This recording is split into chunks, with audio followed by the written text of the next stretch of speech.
Crew Sports Network.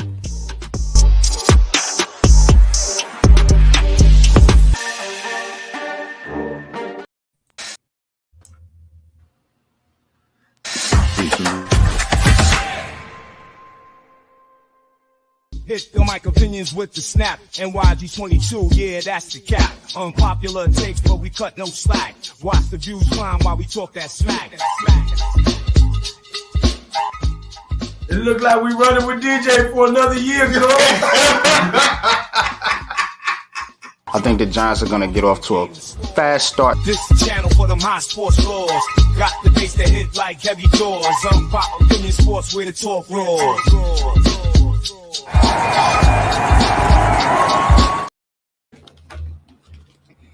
Yo. What's cracking, y'all? What's good, man? It's your boy, NYG Double Deuce, back in the building. With Heart of the City, man. And we're going to get it in tonight, man. Talking NFL season predictions, Giants, Jets, man. About to kick off the NFL season, man. Here coming up this weekend. We got the MLB playoff push. Of course, Yankees, Mets in action. Trying to get to the playoffs, man. Wouldn't it be something, man, if we seen another Subway Series, man? It's been quite a while, man, since two New York teams have been relevant, man, in any sport, for that matter. Of course, man, and then college football, man. Coach has got some things, man, he wants to talk about, man. College football was litty smitty this weekend, man. So we definitely gonna get into that. We're gonna get into the WNBA, and you know how I do, man. I got a little game show to play with y'all, man, for the New York culture segment, man. But enough of me rambling, man. Want to talk to my co-host, man. What's good, Coach, man? What's good, man? My big bro, Big Lou, GNATION Sports in the building, man. What's up? How y'all feeling tonight? Yo, I'm good, man. Just, taking it one step at a time, man. Just trying not to let stuff frustrate me anymore. So, yeah, life can get frustrating, of course. Sports teams can get frustrating, especially if you're a New York sports fan.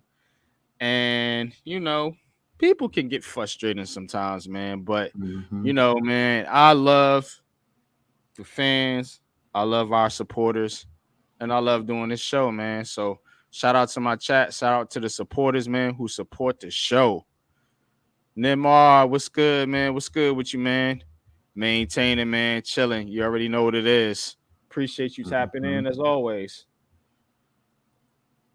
But that being said, NFL training camp is over and the season is upon us. Of course, Jets taking on the 49ers week 1, Monday night. Giants home for Minnesota Sunday afternoon. And we just gotta see, man, what these two teams are gonna bring to the table this year, because everybody's on the Jets. Everybody's buying the Jets hype. Everybody's buying into Aaron Rodgers and Breece Hall and Garrett Wilson. Everybody's buying the fact that, the Jets got the best defense or one of the best defenses in the NFL. Everybody's buying the hype with the New York Jets. But are the Jets buying the hype with their own team? So I want to start and set it off, man. And maybe we could talk about the New York Jets here just a little bit here, because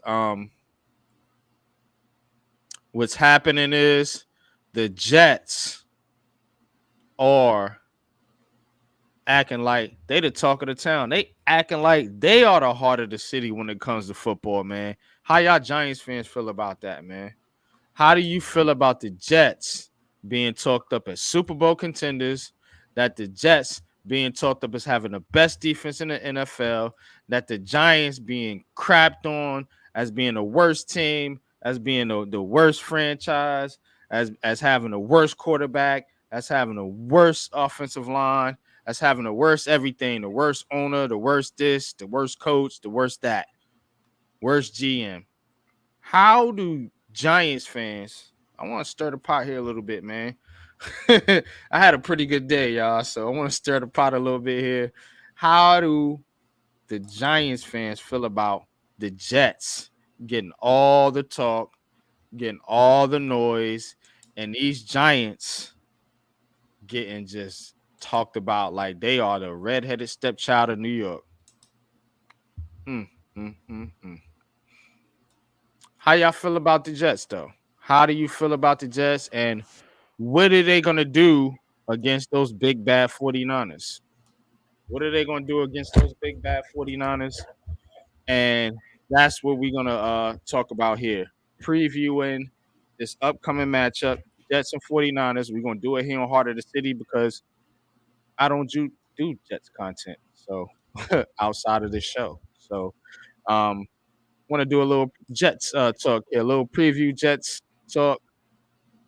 Coach, what you thinking about this Jets team this year, man? I mean, in some regards, on paper, I do understand where it's coming from. You buying the hype? Are you buying the hype, bro? Be honest. I think on paper. See, the thing is, you're saying on paper. On paper, they can win. Games ain't played on paper, though, Coach. Okay, you know that. But you asked me if I'm buying the hype, right? Mm-hmm. Okay, so let me finish. On paper, they can win they can win their division. Mm-hmm. I didn't say win. I said compete. But as Chris Canty so eloquently keeps putting, it's the Jets. Yeah. The Jets do Jets things. Mm-hmm. Case in point, you trade for a player who was in a contract dispute with their old team, mm-hmm. and you bring him to your team, and you don't do anything, and it's the same issue with mm-hmm. this player. And on top of that, you let a younger player go walk, who that team then signed to a cheaper contract, when you could have had that player who was already groomed by you in the first place. So facts. I get it. I get on paper where it comes from, and it wouldn't surprise me because on paper they have the talent to compete. But can that offensive line hold up? Can a 41-year-old quarterback really go through the season, especially one who's coming off of an Achilles injury? Who's going to be the number 2 receiver, steady receiver behind Wilson? You have some good tight ends. You have good running backs. The offensive line, like I said, injuries with 3 of the 5 players from last year, and 2 of them you brought in from other teams that other teams just discarded. So on paper, yeah, they have the talent, and it wouldn't surprise me if they won their division and they competed, but it's still the Jets. So, and it's a dysfunctional organization. Case in point, like I said, with the GM bringing in whatever. And today on Michael K, they were talking about it when their head coach was asked about this situation and how does he feel, and he's, I'm not worrying about it. How are you not worrying about it? How? Facts. And that was their point. How can you not worry about it? That's bad coaching. Now, if you want to now, and I'm talking about how he articulated it. Now, if you want to put down, there's some disappointment, but right now I'm focused on the guys that are here. I'm going to leave it up to the GM to get him in here, and we'll take it from there. If he comes in, great, we'll get him into shape and get him acclimated to his system. But other than that, I'm focused on the guys that are here. That's how you should have handled that. Mm-hmm. But to say that, you're not disappointed, you're not worried. No, that's sending the wrong message to your fan base also. Damn right, man. Damn right, man. And you know what else, Coach, about the Jets? is that they don't have Hassan Reddick signed yet. That's my point. That's what I'm talking about. Bro, look, everybody else signed. Everybody else signed. But somehow the Jets don't have their premier edge rusher signed. You are going into the start of the season without your premier edge rusher signed to the team. I don't see how you do that. Where they do that at? Where they do that at? And you see, this is where when you valuing or overvaluing the quarterback position and you forgetting about edge rushers and offensive linemen and you just worrying about what Aaron Rodgers want, I'm telling you, I promise you, this will be this team's downfall. I promise you that. They better get Hassan Reddick in there and they better keep him happy, man. They need this dude. I don't care about Jermaine Johnson and, you know, Quentin Williams is an all-star, all-pro. We know that. But like we talk about Dex with the Giants, Quentin Williams cannot do it by himself. He needs help. And the Jets got pass rushes that kind of mirror what the Giants are trying to do. But that's including Hassan Reddick. But now all you got now is Jermaine Johnson over there on that one side and whoever else on the other side. I can't remember the person's name. And when you can't remember a person's name, that means they're probably not as impactful as the players that we're naming. So, and I watch. I'm not a casual fan, so it's you know what I'm saying. But it's Jermaine Johnson, and then it's Hassan Reddick. That's supposed to be your bookend edge rushers. Now you don't have one. So now what teams are going to do is what, coach? They don't have to focus as much on that one side. They can leave their tackles one-on-one against X pass rusher and then double Jermaine Johnson if necessary, or Quentin Williams if necessary. See what I'm saying? That's schematics in football. But the Jets, all they care about is Aaron Rodgers. And that's where they're going to sink or swim. But that's my spill on the Jets, man. Yeah, Iman Perry, the Jets suck. Jets will be under 500. Let's go. Brian Dable called them plays. Let's get it. Yeah, we're going to get into the Giants here in just a second. This is beyond dysfunction. It is. It is. It's this. How are you the only team that hasn't signed, you know, out of all these, because Trent Williams got his money, Ayuk, CeeDee Lamb, or then you have Chase. You got Chase and Reddick, basically. What y'all doing? Especially Cincinnati, but I don't know why they ain't signed Chase yet. But as far as the Jets, I'm telling you, you need Hassan Reddick. I'm telling you, it's not going.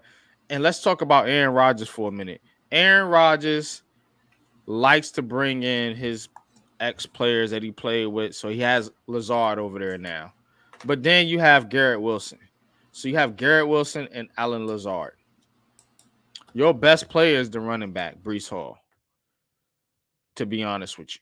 So my thing is, with Nathaniel Can't Hackett and Aaron Rodgers over there, how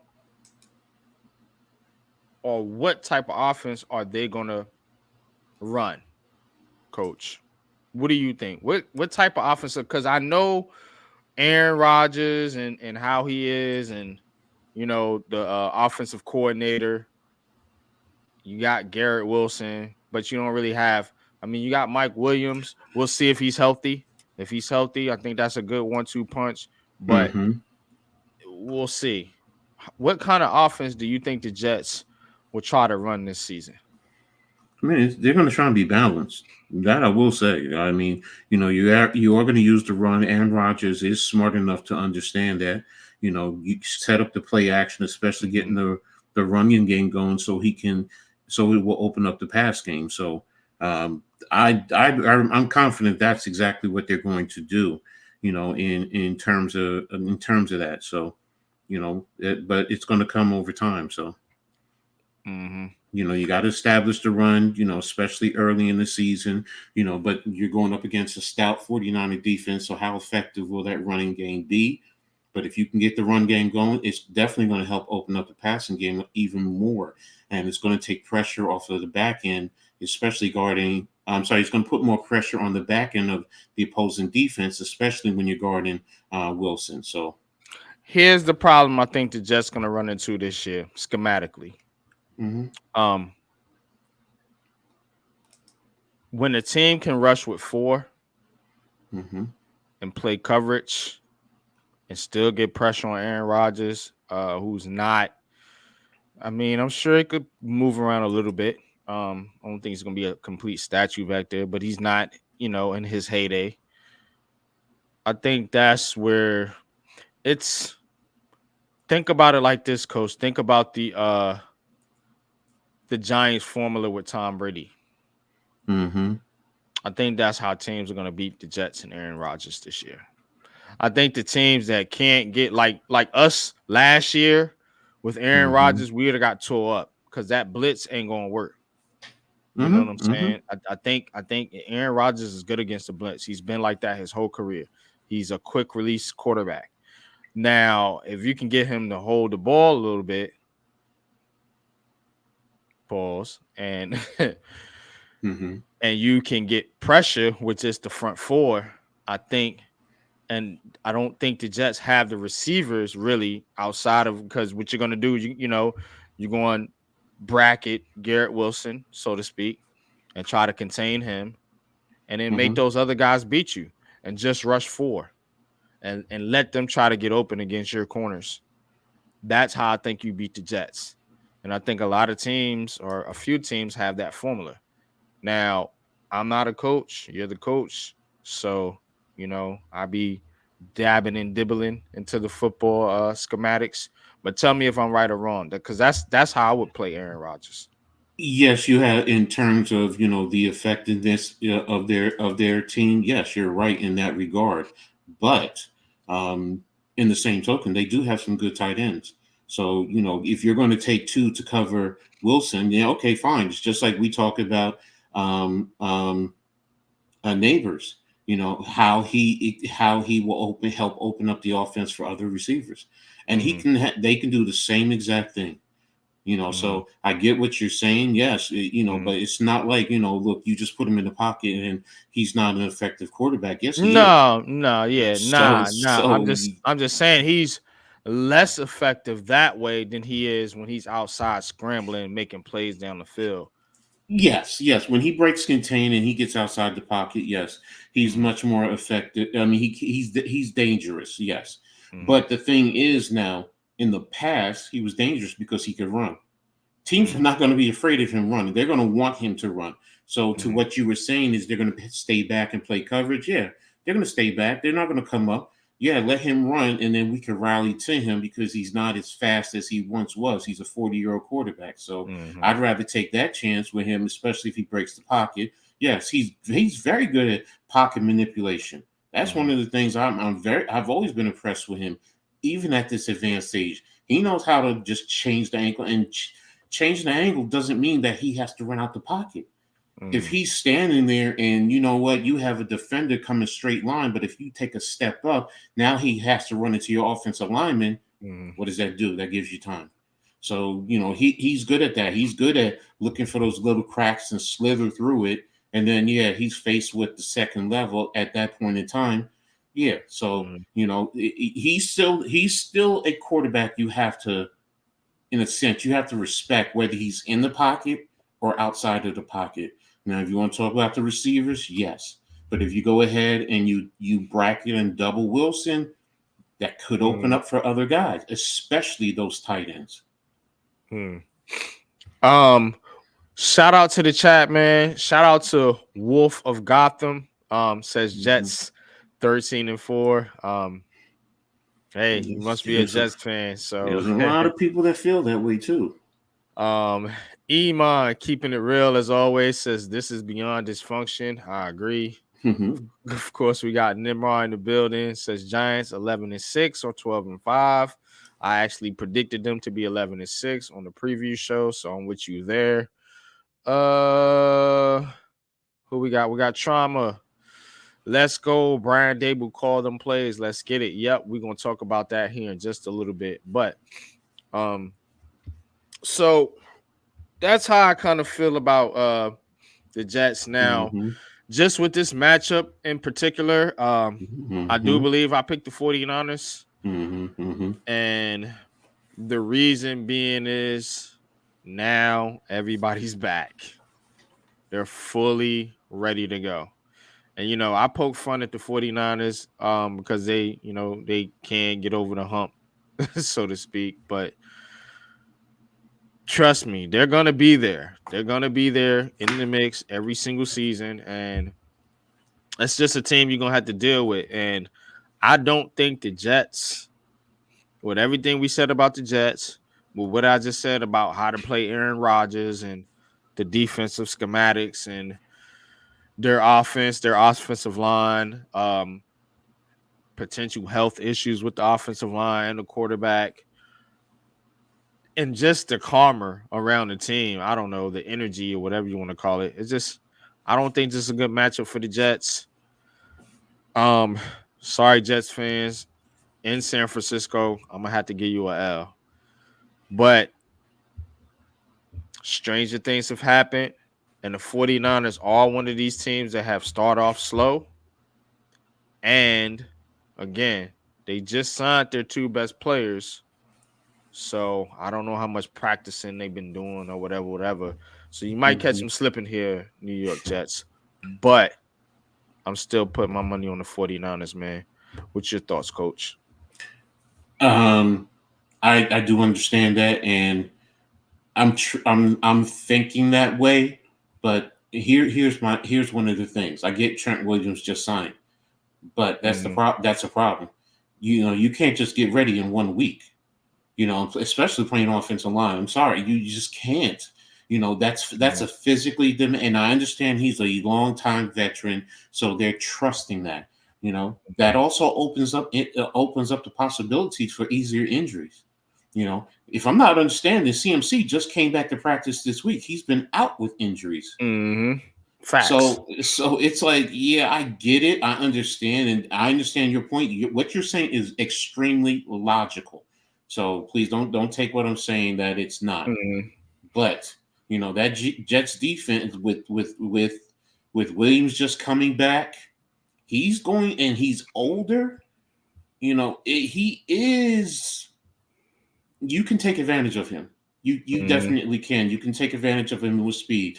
Now, the rest of the offensive line is still good. The rest of those players still good. You know, so, and I get it. Jets offensively, you're going up against their full defense. So, you know, that's going to be a matchup. This game could be a defensive battle, man. This could be very a 17-10 game.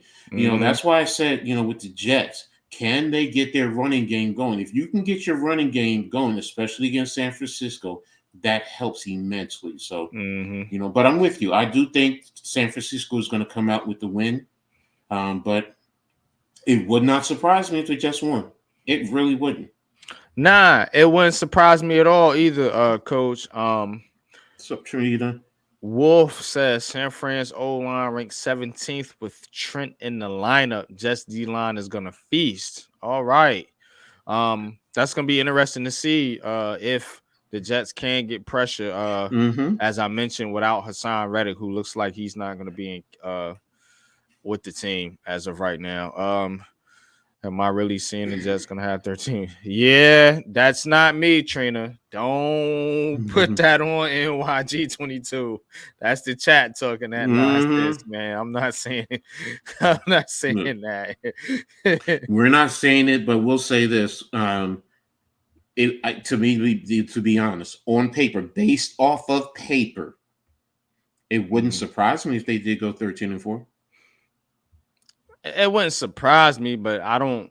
No, we don't think it. Listen. Now, I don't think they're going to be a bad team. Now, trust me, I think they'll be a good team, and I think they do have a shot at the playoffs. But I don't see 13 wins. No, I don't either. But that's why I keep saying. That's why if y'all listen to me, I keep saying based off of paper. Mm-hmm. That's why I say it wouldn't surprise me if they go 13-4. Now, if you lose Aaron Rodgers and you go 13-4, then I'm totally astonished. Mm-hmm. I'm not gonna lie, that would totally astonish me. But again, you got to have all your pieces. The Jets are like the Giants, though, bro. They top heavy. Mm-hmm. They top heavy. If you lose a starter or two, that team looks totally different. I can go through the depth chart and show you. Mm-hmm. You know what I'm saying? Look at the backup receivers. Look at the backup linemen. Look at the backup quarterback, Tyrod Taylor. Look at the backup what's his name? Tight ends are good, but look at the backup running backs are good. But look at the backup D linemen. You know, so it's not like this team is just going to be good no matter what. They're not the Eagles. One thing I give the Eagles credit for, and I can't stand it, team. Trust me. I hate it. I hate saying this, but they got depth. Like, they can lose a player and put somebody else in the lineup and still keep it moving. I don't think the Jets is that type of team. I don't think the Giants is that type of team. So everybody want to sing the Jets praises and say, hey, thank you. Jets winning the Super Bowl. Let them have an injury or two or three. And I bet you this past they get their ass whipped. What's going on, fellas? Bro, what's good, what's up, Pat, man? Welcome to the show, bro. We just talking about these dang on Jets, man, for a minute, man, before we get into the Giants conversations, man, because I gotta get my spill on about the Jets. I don't want this to be you know, a Giants soapbox or whatever they call it. You know what I'm saying? I want to rag on the Jets a little bit here too, pause. The Giants get beat on enough. Beat on the Jets a little bit. Cause they both ain't done crap, bro. You know what I'm saying? The Giants have Super Bowls to prove to put up there. But again, you know, for the last 10 years, both of these teams have been garbage. Both of them. So I don't want these Jets fans coming up here puffing their chests out like, oh, we better than the Giants and we some Super Bowl hype team and we got Aaron Rodgers, yada, yada, yada, yada, yada. Hold up. Beyond Aaron Rodgers, you still got some issues. And this is why we do what we do. And this is why we got real football people on here. Because, again, look at the depth of the team. Look at behind who you got behind Garrett Wilson and them. Look at who you got behind Aaron Rodgers. Look at who you got behind Tyron Smith and Morgan Moses and this great offensive line that PFF has ranked top 5 in the league. Man, this is how New York is, though. The Jets get the hype. The Giants just win. That's how this has been. The Jets are always winning the offseason, always winning the media love. And the Giants get pissed on and pooped on, but they always bring home the chip. But enough of me trolling, man. I'm gonna stop. But real talk, man. What's your thoughts on this matchup with the 49ers? We're just gonna talk about week 1 here, Pat, while I get back into the chat. It's looking a little worse for the Jets. All their top players are back. They restructured Deebo Samuel. They got Williams done. They got Ayuk done. McCaffrey's back. Bosa's back. So it looks like the 49ers might be a full go. It's going to be a tough game for them, man. It can get ugly because it looks like they're all back happy and motivated again. Mm-hmm. They're not arguing amongst the front office about money. And it's just for this season because, man, the 49ers, they're going to be the Saints here in a second. They got too many contracts coming up. Man, And the most, yeah. The 49ers have, what is it? Oh, yeah. One of the 5 highest paid players at 6 different positions. So they have the highest paid running back, the 5th highest paid wide receiver, the 3rd highest paid tight end, the 3rd highest paid offensive tackle, the 1st highest paid defensive end, and the 2nd highest paid inside linebacker. And that's running back McCaffrey, Ayuk, Kittle, Trent Williams, Bosa, and then Fred Warner. Like, I think they got two receivers in the top 13 or something. Debo and Ayuk. Debo is getting money too. Yep. He and just ain't getting what Ayuk getting.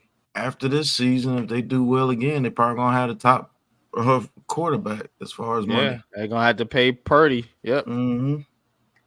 There's one thing I wanted to talk to you about, because you did say that the Niners are full strength, and I get it, and the only concern I have with them is CMC just coming back off the injury, and you know how that is. Once it starts lingering, it's going to be there all season. Trent Williams, while yes, he's an elite tackle, he's in his mid-30s and he's coming back, and you're literally trying to get him ready for late 30s now. I think he's 37, coach. Yeah. Trent Williams is up there. Yeah, I look at middle between 34 to 37. Kind of that's how I look at it. So, but I'm gonna tell you what though, these offensive tackles, they are playing like quarterbacks now. They playing into their late 30s and early 40s, man. I'm telling you. Yeah.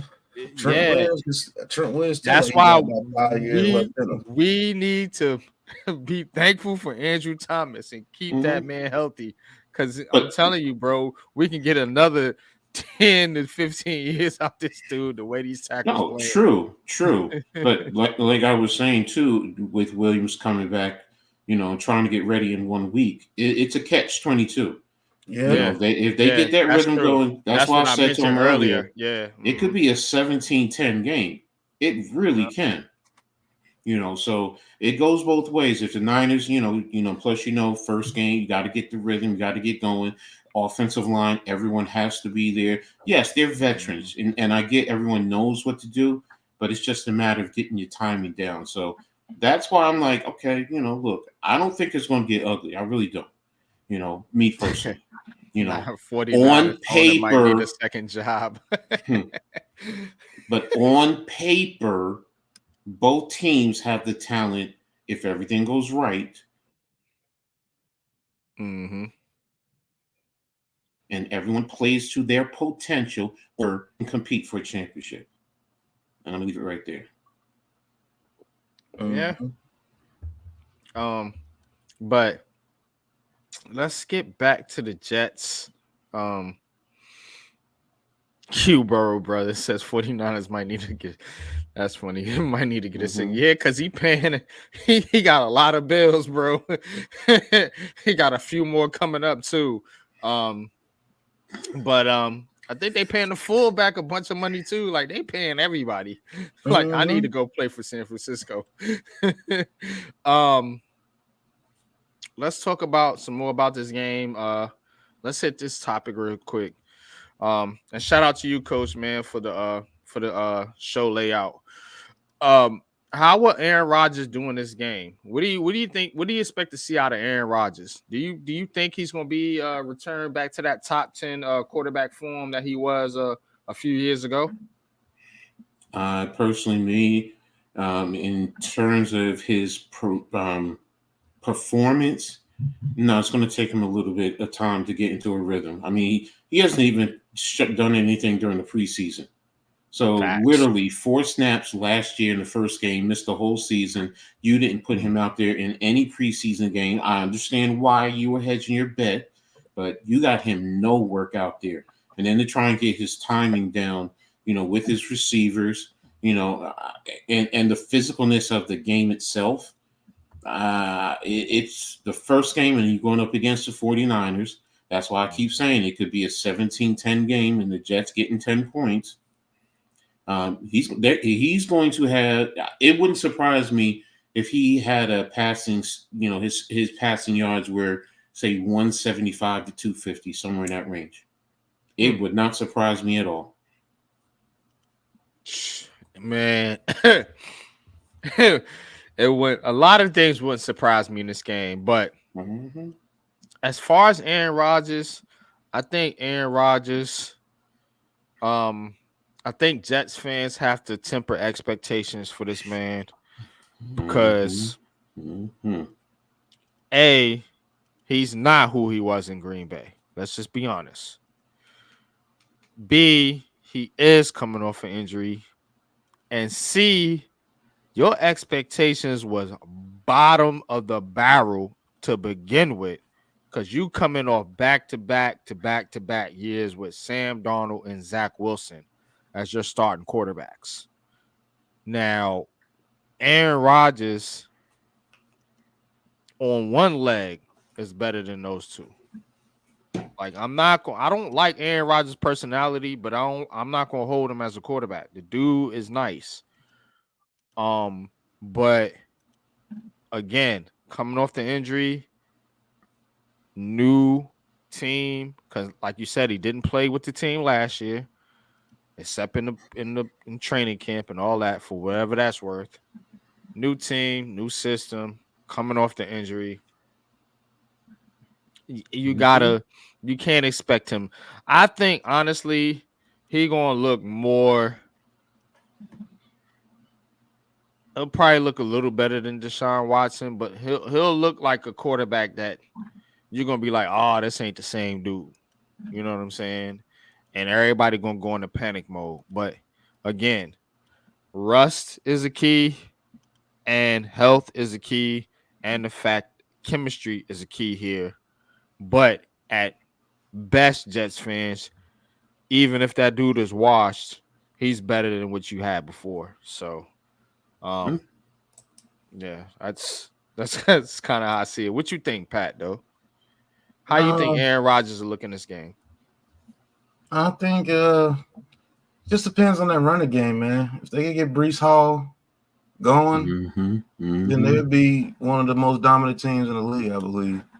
If they could get that run, if that running game is really going, I ain't gonna say I don't see how you stop them, because you can obviously stop them, but it's gonna be tough. Like, it's not gonna be no easy game to beat the Jets. I will give them that, but I don't know, man. The Jets are it's just weird with the Jets, man, because they could be really good or they could be really bad. Because yeah, I don't know. I'm gonna give them the benefit of the doubt, man. They know Aaron Rodgers doesn't have much time left, so I don't think they're gonna mess around this year. But we'll see what they do against the 49ers. Let's see how they look. This is the time to get the 49ers right now, because once they start getting rolling, it always happens. They start off the season maybe 2-3 and finish the season 12-5. So if you're going to get the 49ers, you better get them now. Yeah, I think you definitely got to try to pick up this win, but it's going to be tough. It's in San Francisco. And like I said, the Jets are just not a team that's together right now. I don't give a damn what you say. You want to puff your chest out about a dang on preseason practice with the Giants. Boo-hoo. Go ahead and beat the 49ers week 1. Then talk to your boy NYG Double Deuce, man. But we gave you a good little preview right there of the Jets. To sum this thing up, fellas, give me a record prediction of the New York Jets this season. What do you guys think the Jets are going to be? This is Heart of the City, so you know what I'm saying? I do got to respect my Jets fans that listen to the show. What do you think the record's going to be in for the Jets this year? Honestly, about 10-7. I think they'll end up being around 10-7. Yeah, anywhere between 9-8 and 11-6, somewhere through there. 9-8 and 11-6. I'm gonna go with Coach here. I'm gonna go 10-7. I think to win 7 games with as poor quarterback play Mm-hmm.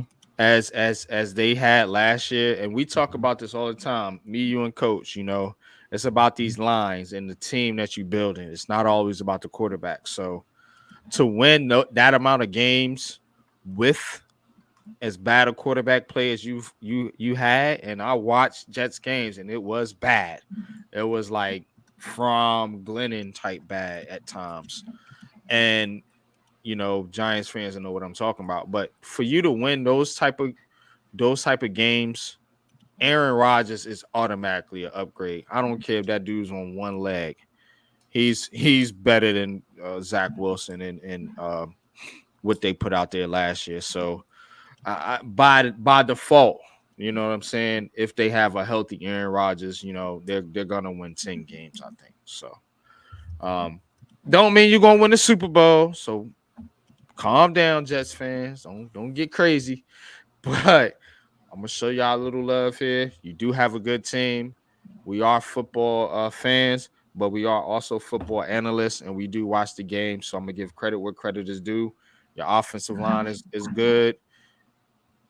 Iffy injury or two could really derail things, but it's good as set right now, and your defense is really good. So that's about all I got on the Jets. Jets.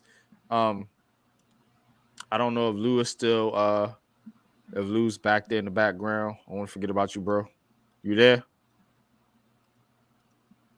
Checking 1, checking 2, and you're out of there. All right. Let's move on. Let's get into the Giants.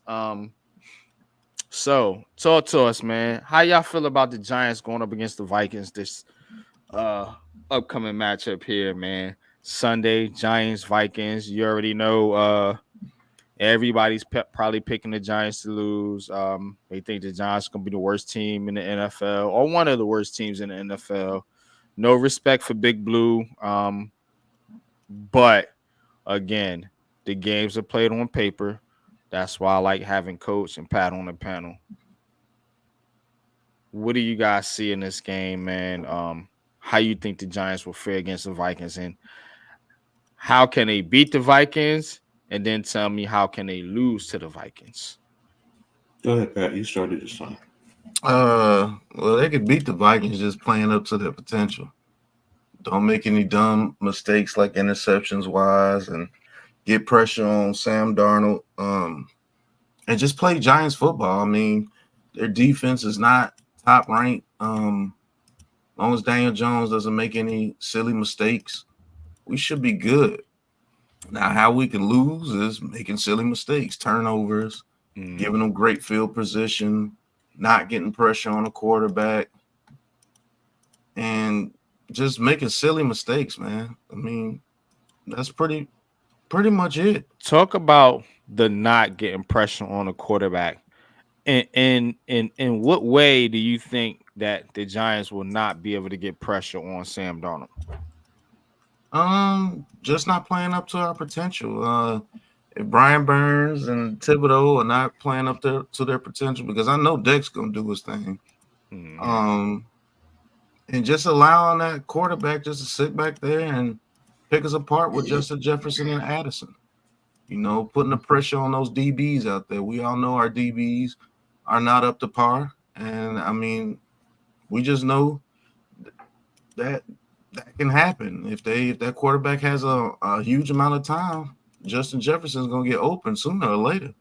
So you got to go out there. You got to do what you got to do.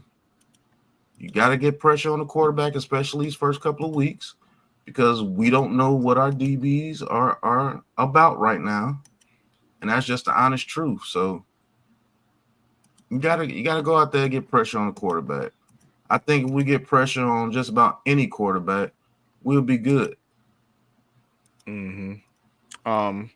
Now, when you talk about pressure on the quarterback, specifically, we're talking about Sam Darnold. I'm guessing that's who's going to play for the Vikings. So, what is it about Sam Darnold that you think the Giants can take advantage of? Everything. What is it about his game?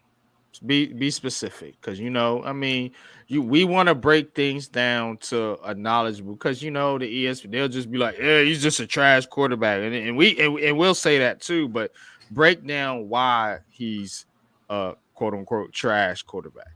He get very unsettled in the pocket. He sees things coming at him due to the pressure from the Jets, so I mean, you got to get pressure on him. Make sure that you get him off his spot. Don't allow him to feel comfortable. And he'll make some mistakes. He will. So you just get in his face, make him move around, and force him to play top quarterback play, which I don't believe he can do. Yeah, I don't think he can either. But again, they do have Justin Jefferson, they do have Addison, they do have Hawkinson. So coach, what is something that the Giants can do to we talked about Sam Darnold and his deficiencies, but they still do got a pretty good wide receiver core out there. What are some of the things that the Giants can do to try to slow down Jay Jettas and Addison and Hawkinson? And Addison, I don't believe are playing. Yeah, Hawkinson is not playing, and Addison is suspended. Game time. No, he's not suspended. What is Addison? What's wrong with Addison? I thought Addison. He got hurt. He had got hurt. Okay. And so he's questionable. Addison is hurt? Yeah, he got hurt during a preseason game. No, in practice. Remember, in practice, they had like a whole bunch of people get hurt. Ah, shit.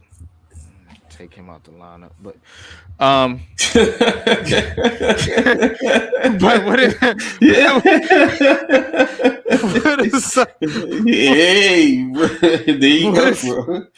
What are some of the things I think they can do to slow some of these cats down, man? I guess it's just Jefferson now. So, well, the first things first is getting after Darnold.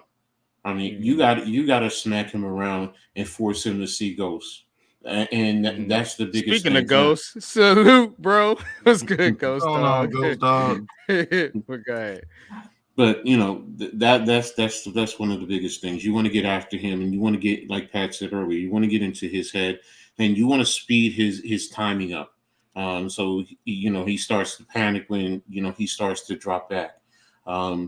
And you want to play good, sound defense. You want to mix up your coverages. You don't want to keep giving him one steady coverage. And I think that's why Bowen is built for games like this because he's going to do that. Many fans were upset during the preseason with a lot of things that he was doing and the Giants were doing. But in preseason, you just want to look for players. You don't want to run schemes.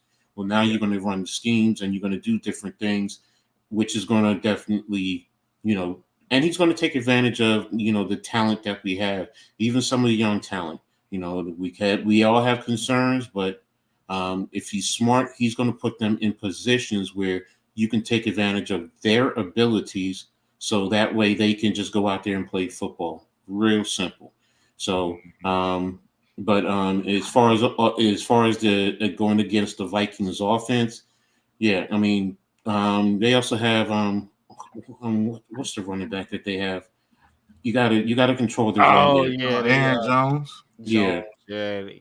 You gotta control the run game. You can't let him get going. So that's you want to take. Everyone plays sound gap discipline defense.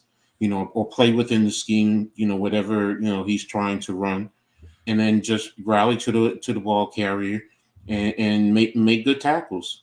And that's Hugh Brill, make them see leprechauns. All right. But yeah, but that's pretty much it. Now that to me, the biggest key was Hawkinson, Yeah. because that tight end, would have Always kills us. yeah. Always. So now you can say, okay, I'm not saying, his backups aren't any good because they're in the NFL, but, you can play it a little bit differently, towards a tight end instead of saying, okay, who are we going to try and roll coverage to at times? So, so that's it in terms of their offense. I'll wait till you get to their defense. Mm-hmm. Yeah. Yeah. Specifically, I'm just looking at that. I'm just looking at that matchup of Jettas. I guess it's just gonna be Jettas and Banks, depending on how they do the coverages. Maybe they just have Banks play one side of the field and be scary. But I mean, well, now they got Jackson, so they got Adoree Jackson. So I think this is. Yeah, this is really setting up pretty good for the Giants. I mean, if they get rid of if they blow this game, it's gonna be. And here's the other thing too. People can say they don't like it, but they're playing in those uniforms. So those players are going to say, oh, and it's just going to be a little, what I have learned in all my years, which, baffles me, but guys, when you give them new uniforms, they play a whole lot better. For some reason, it's guys just, and, I think too, Coach, not to cut you. I think Neighbors wants to. I think they want to set a tone here too with Malik Neighbors, with the jersey, with the number 1. I think they're gonna give him a lot of targets this game. So, yeah, and that's the thing too. Don't forget, their DC likes to blitz a little, not like Wink, but he likes to blitz. Flores. Yeah, yes, Flores definitely gonna come out. We'll see some cover 0 in this game. Yeah. So and it's Daniel Jones. You got to identify that, bro, and you got to get that ball out quickly, and you got to get it put the football in the right place where our receivers can make the play on the football and just take it from there. So, Daniel Jones has got to step his game up this year. I will say that. He sounds confident, and I mean, you got to be confident, man. New York has been shitting on you for 6 years, bro. You got to go out there and at least save a little bit of face so you can come back to the city and get a beer every once in a while when you depart. Because if you go out here and you stink up this season, bro, man, oh my God, it's gonna be a mess. It's very simple. If he blows wind, man, you basically your time. Don't you? The only time you come to New York is if you're as a visiting team. Yeah, you ain't gonna be able. Don't even come to visit when the season is over with, man. Because you're not paying full price for things. I don't care if you're going over the bridge. You're going to triple his charges going over the bridge. You're going to a restaurant, you triple it. Because, there's a lot of loyal. This is what I know about the Giants fan base. There's a lot of loyal Giants fans in this community. We get drowned out by the media and the bullshit fans. But if you get the loyal season ticket holder fans to flip on you, you're never coming back to New York. I'm gonna tell you right now. You still on the phone with damn insurance people trying to get something for my dad. Nah, handle your business. Yeah, you good, bro.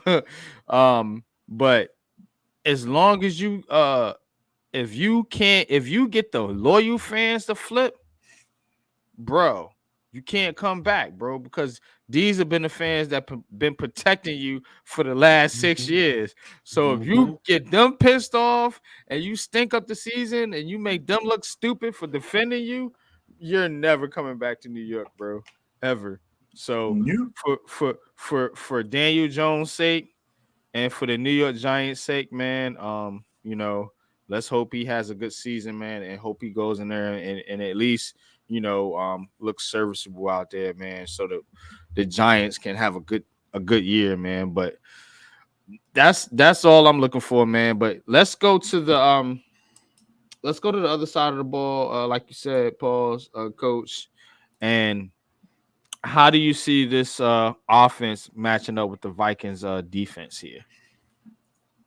Personally speaking, I do think we can match up with them. Especially if we can get some semblance of a running game, because that's going to force them to, to me, football is a simple game, man. Pat even said it earlier. It's about the run game. Get a run game going. You force a defense to put extra players in that box that opens things up for you in the pass game. It's not hard. It's not complicated. That's really what it boils down to.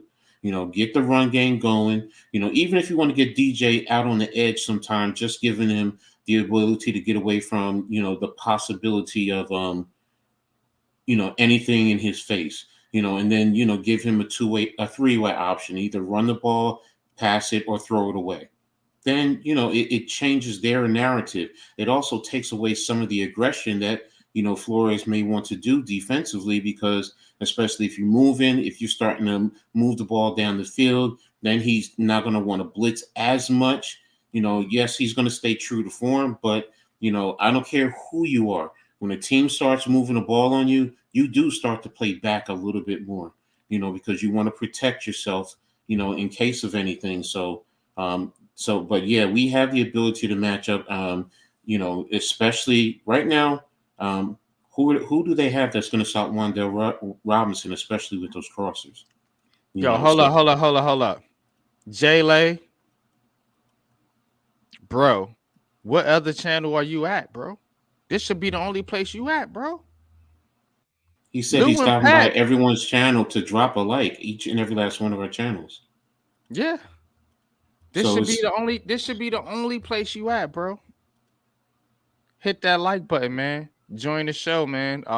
You got the link in the chat, Coach? Yeah, I put the link in the chat. All right. Yeah, man. What you doing, bro? What you doing, Jay? To jump on the panel, but go ahead. Pause.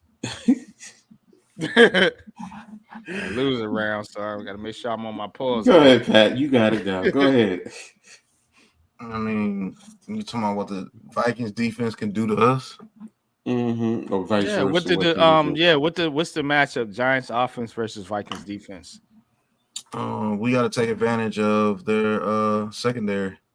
They do have a decent pass rush. Their linebackers are not very good, but we got to take advantage of the middle of the field.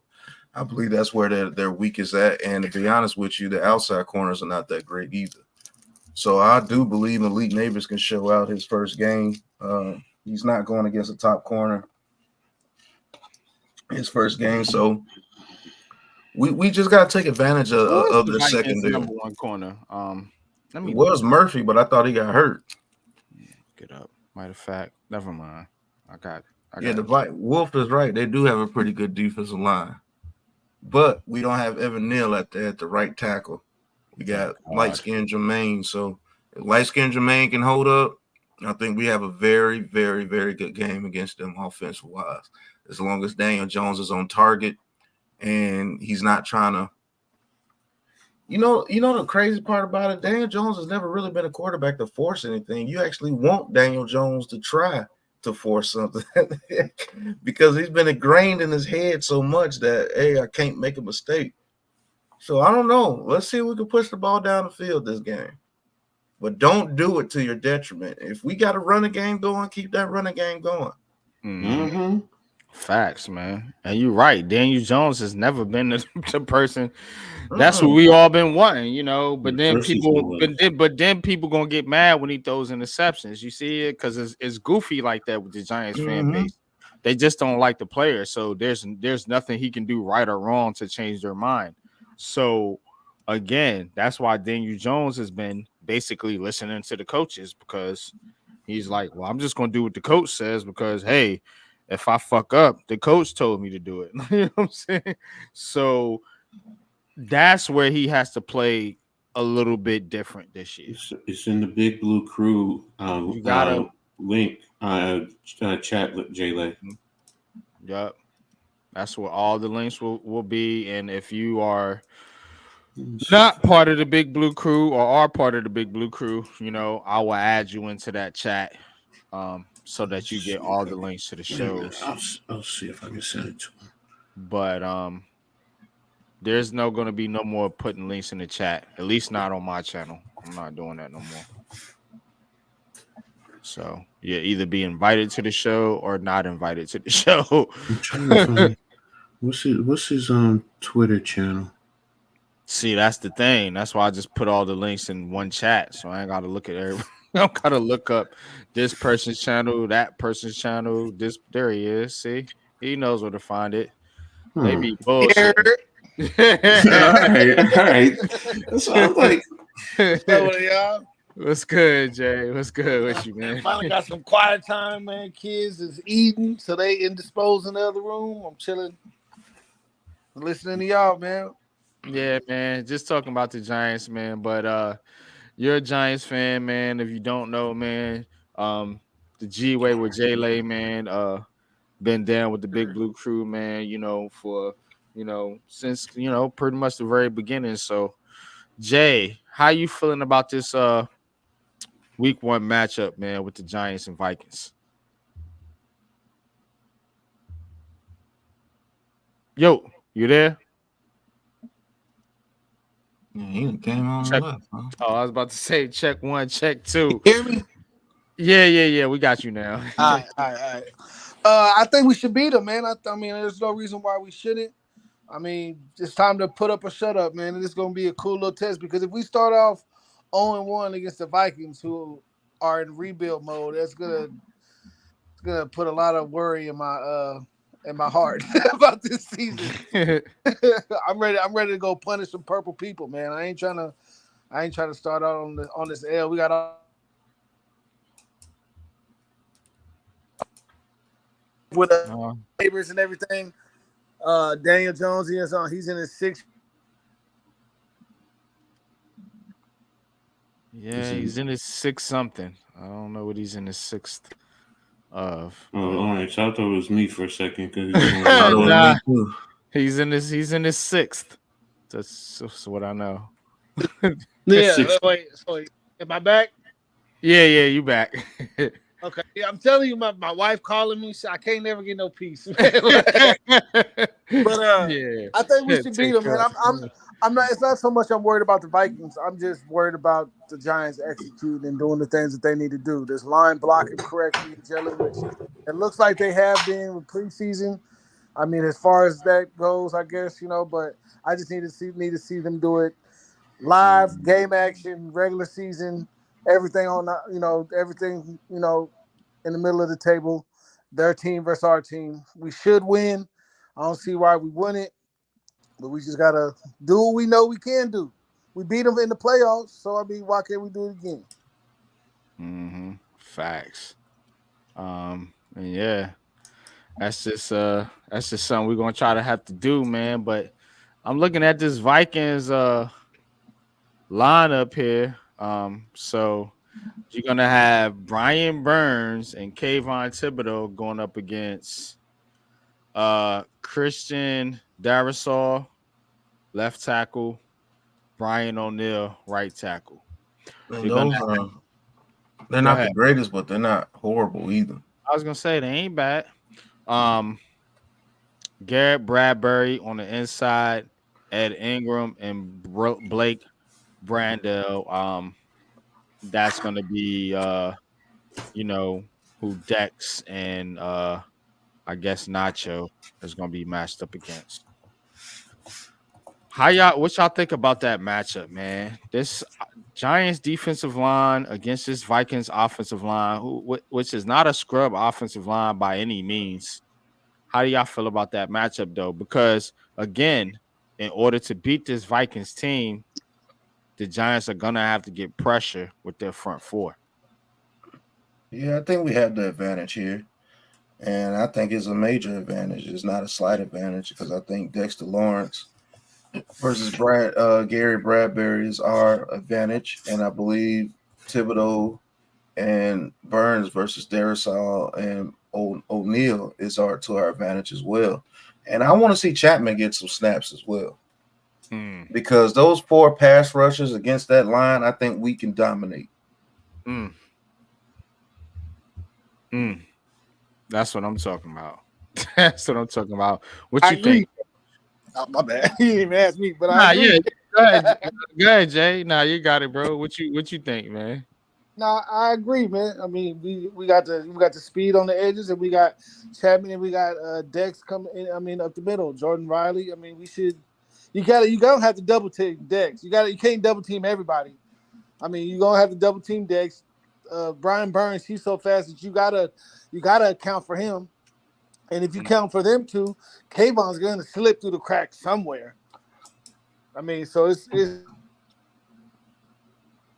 Yeah, man. I definitely think people are sleeping on Kayvon Thibodeau this year because a lot of people been talking about Brian Burns, man, but everybody thinks Kayvon Thibodeau is, some type of B-rated pass rusher when he had double-digit sacks last year. So my bad, y'all. Hey, my wife keep calling me. I'm gonna jump back on here in a minute. yeah, you better go home.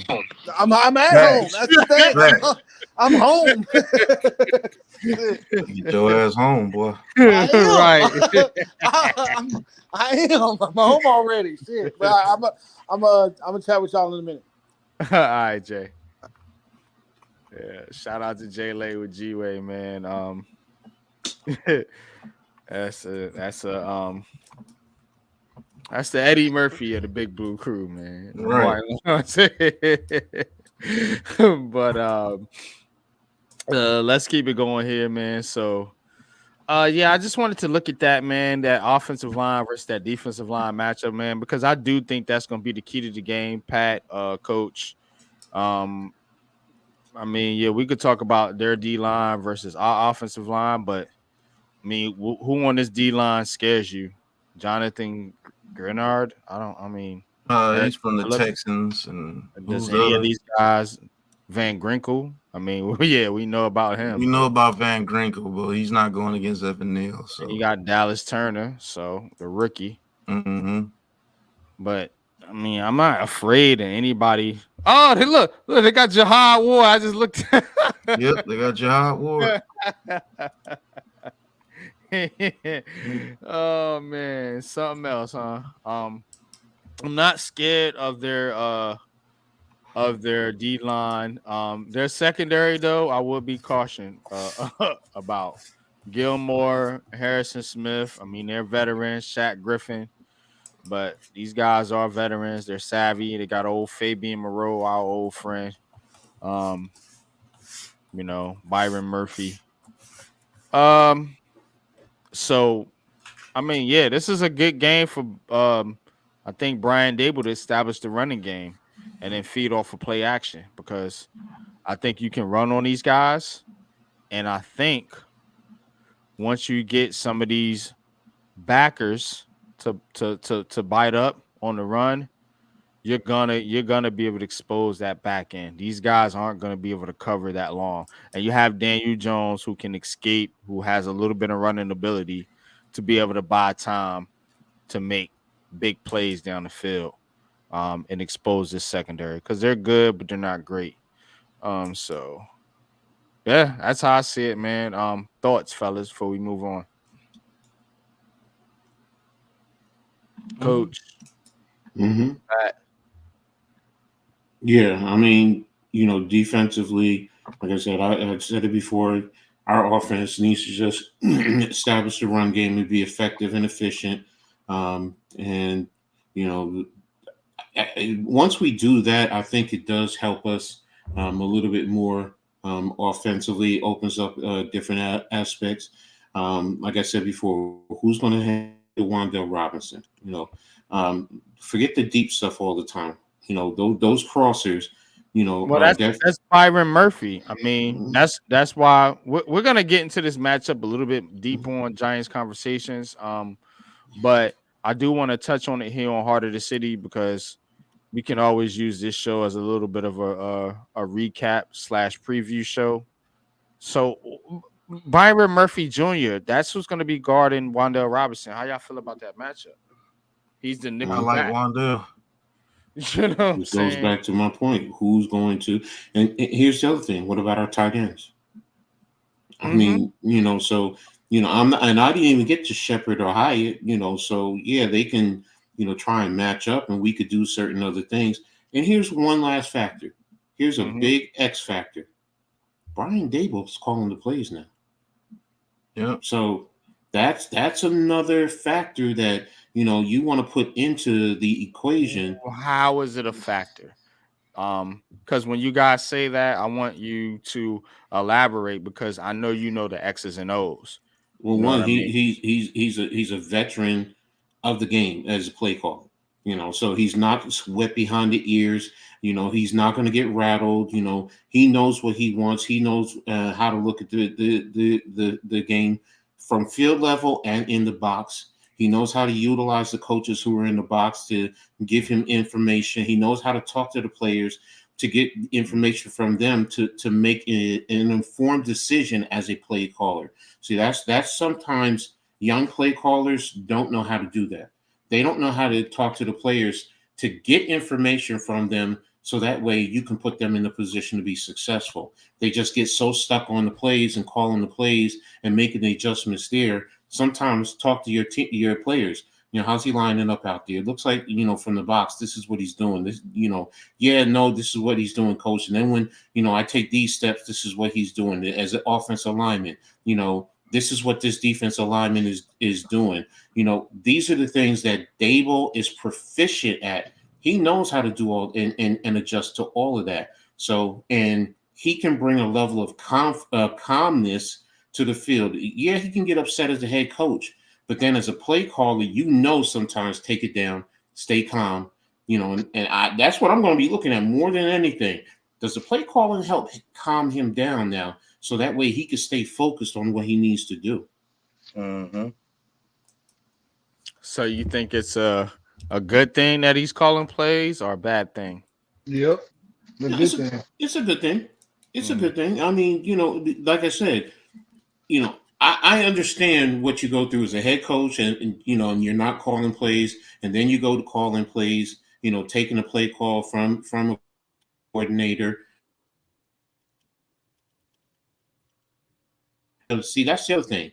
It really helps you focus in, because as a head coach, you do have a lot that you worry about. But then when you start worrying about the play calls, you tell the DC, look, you handle it. So you tell your assistant head coach, handle this part right here while I focus on the game. So you're not, your mind isn't wandering all over the place.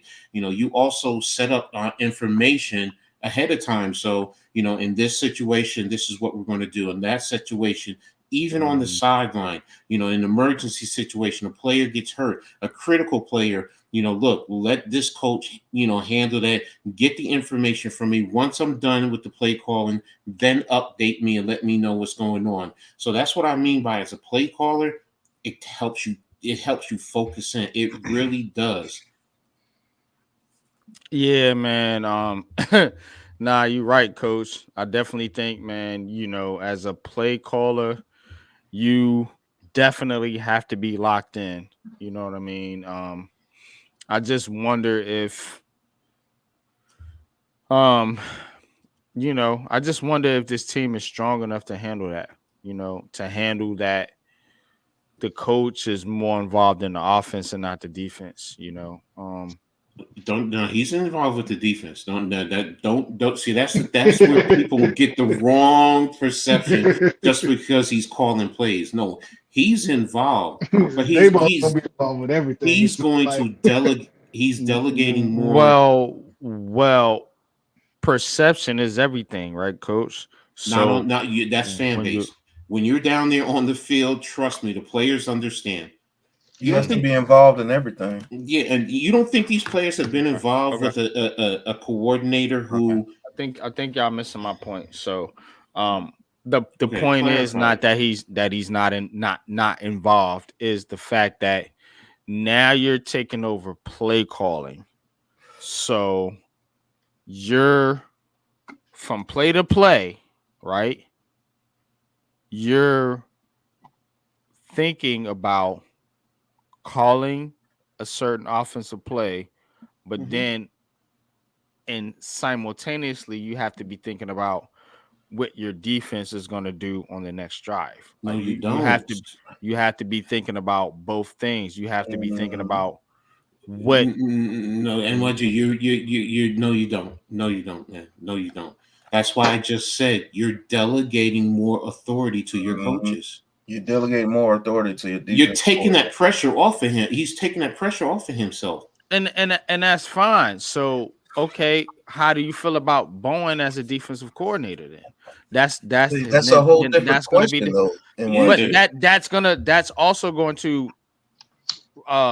that's also going to come back on how Dable is able to freely call plays, because he has to be able to trust his defensive coordinator completely in order to so, do that. He didn't so trust Wink Martin. Hold on, let me land the plane.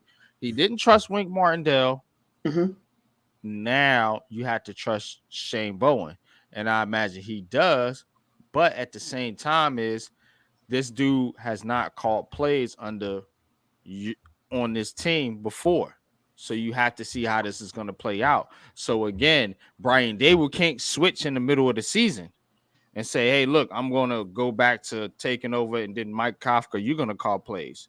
I don't think that's going to work. So so this is going to have to be something he's going to have to do the entire season. And I'm not saying it's a good Mhm. or bad thing. I'm just saying people have to and understand how it's gonna work out. He's gonna have to call plays this entire season Hold without on, hold on. let, Kafka's. Let me say, let me go ahead, Pat. Go ahead. let me say this. You have to know who your coach is as well. Brian Dable has coached on defense before a little bit, but he's more of an offensive minded coach. So more offensive minded coaches are going to let their defensive coordinator do their jobs. They're going to tell them by looking at film throughout the week what to watch out for. And then he's going to put that trust in his defensive coordinator to get that job done. As you noticed last year, he was like, "Damn it, Wink," because he knew certain things that was going to happen with the Vikings uh that Mhm. week, and he allowed them to get those screens off. See, when you're a coach, especially when you're an offensive minded coach, you put ultimate faith in your defensive coordinator. You let them coordinate their defense according to what the game plan was going throughout the week. And that's really what all coaches, except for somebody like a Bill Belichick, who was a defensive minded coach. Now I know he had a lot to do with that defense, but the offense, he really put that trust into what's the dude's name? That's a horrible coach, but a pretty damn good offensive coordinator. The dude that just got fired from the Raiders, and Antonio Pierce took over for him. Oh, Josh McDaniels. Yeah, he put utmost faith in Josh McDaniels. You see what I'm saying? So it's going to be vice versa. Whatever side of the ball that your expertise is on, you're going to focus on that side of the ball. And your offensive coordinator, you're going to hire that guy because you know what you want to happen on offense, and you put it in his hands to get that done. You see what I'm saying? So he's Mhm. not worried about the defense while he's calling plays because he's put that faith in Shane Bowen because he's an offensive minded coach. That's why he took over the plays Mhm. because Kafka wasn't, doing the game plan the way he wanted him to. He wasn't calling the plays the way he wanted him to. So he has a script that he wants to get out there and formations that he wants to get out there. So he's not worried about the defense like that, like how you're trying to put it, like, oh, now I got to go to the defense. He's never going to do that because he's not a defensive minded coach. He has I'm a not. game plan. No, Go he has ahead. a game plan that he wants to be formed for the defense. Hey, we need to stop this. Okay, so now you call the defenses to get this stop, and I'm going to be calling the offense. Now, will he go back and forth between his players? Yes, because he's the head coach. He has to do that. But I'm trying I'm to just. figure out how you think that you would be worried about him on the defensive side of the ball. The defense is I'm. struggling. He's just going to tell Shane Bowen, you need to get it together. You That's I'm gonna how not. say it's damn gonna it, happen. Shane? I'm just talking about specifically from how the players look at it. We're talking about players here now. I understand, like, you and coach, you guys like to take it more from a coach executive kind of management perspective. I'm talking about the players on the field here.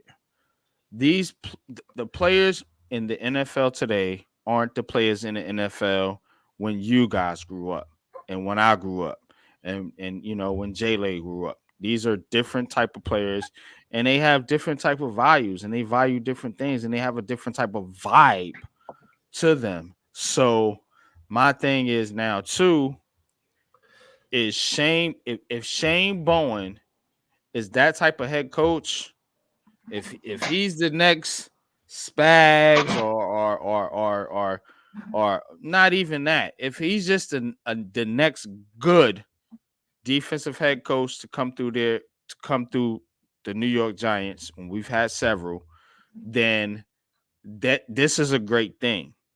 But if he's not, if he so happens to slip at his job for whatever particular reason, now Brian Dable has to switch a little more his focus on the defense because if his defense is letting him down, and see, that's why the CEO head coaches do the best.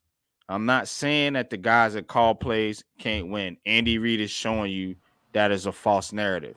But the CEO type head coaches usually are the ones that succeed more because when you have deficiencies on one side of the ball or the other, you're able to divert your attention there and you're not so solely focused on offense. And if something's happened, like the Wink Martindale situation, Dable was able to correct that. Salute to him. So, but at the same time is you don't know if Shane Bowen's going to be the answer either. I'm just saying. I'm not being cautious, but I'm just trying to make an example of, hey, the best head coaches usually are the ones that I'm not rambling, dude. I'm trying to tell you, Bill Belichick, he's a CEO type head coach. Mike Tomlin, he's a CEO type head coach. Pete Carroll. Are they calling play? Are they calling plays on? No, because let me calling plays on one side of the ball or another? No, they're not. That's true. Go ahead, Coach. Tell me I'm fucking rambling. There's one thing I want you to understand, okay, NYG, and I'm talking to you because you made a statement earlier. You said Dable has to call plays all year. He's already made that decision. There is no going back and forth. No head coach that's a play caller will sit here after or halfway through the season and say, oh, okay, to his offense or defense coordinator, and now you go ahead and call plays. That's not reality. I'm sorry. If that's your perception, then I'm sorry. All I'm saying is Brian Dable has to live with what the results are this season. I don't want to hear any fucking thing about, but these fans, these ones that are whatever. That's the problem. You're talking about the fans and you're inclusive, just like you said, the players. You're now including. There's different facets. Right. Players are not fans. You're right. You're right. That's what you're doing. You're putting everything together. So now let's talk about the schematic part of it. And the thing about it is that Brian Dable and Shane Bowen, this is their first season working together. So we have to see what that relationship looks like. So again, I'm hoping. I'm not saying it's gonna fail. Like, don't come at me. You know what I'm saying? I'm just making conversation that needs to be talked about because people only talk about surface level shit. And we didn't even see this whole coach thing getting out of control until this year. Nobody seen that coming. Everybody thought Brian Dable and Koff, Wink were cool. You see what I'm saying? So now you got to start to take a look at different things and different dynamics in football. Let me ask you this. X's and O's. Let me ask you this, NYG. What's your concern? Just don't include fans or anything. Just what's your concern, so we can get a real dynamic conversation, right? What's your concern? My concern is that if Brian Dable takes over this offense better be fucking good. And if this But offense isn't what's your good concern with him calling the plays? What's your concern? That's my a statement. concern, What's your concern? my concern is not necessarily him calling the plays. My concern is the result, because now you don't have the out to give Mike Kafka. So if your offense sucks, Brian Dable, you're probably gonna get fucking fired, because you can't blame it on Mike Kafka. You can't say, "Oh well, I didn't have this or I didn't have that. Joe Shane gave you the goods." That's my concern with Brian Dable. And the shit I seen from last year, it didn't look pretty, bro. So that's what I'm trying to tell people. What? We started off the year 40-0 last year. That's how we had ended week one. Okay, I understand that. But you do know last year. Hold on. You do know last year, all his people got hurt, and he was not calling the plays like that last year. Only time that you knew that he called plays was the Arizona game, and that was our most explosive game when he called those plays in the second half. So you really still didn't answer my question. You're making a statement like, if Brian Dable doesn't call good plays this year, he could be fired. That's very true. But what's your concern about Brian Dable taking over the offensive play calling? Like, what do you think happens if Brian Dable takes over the play calling? Like, what's your concern?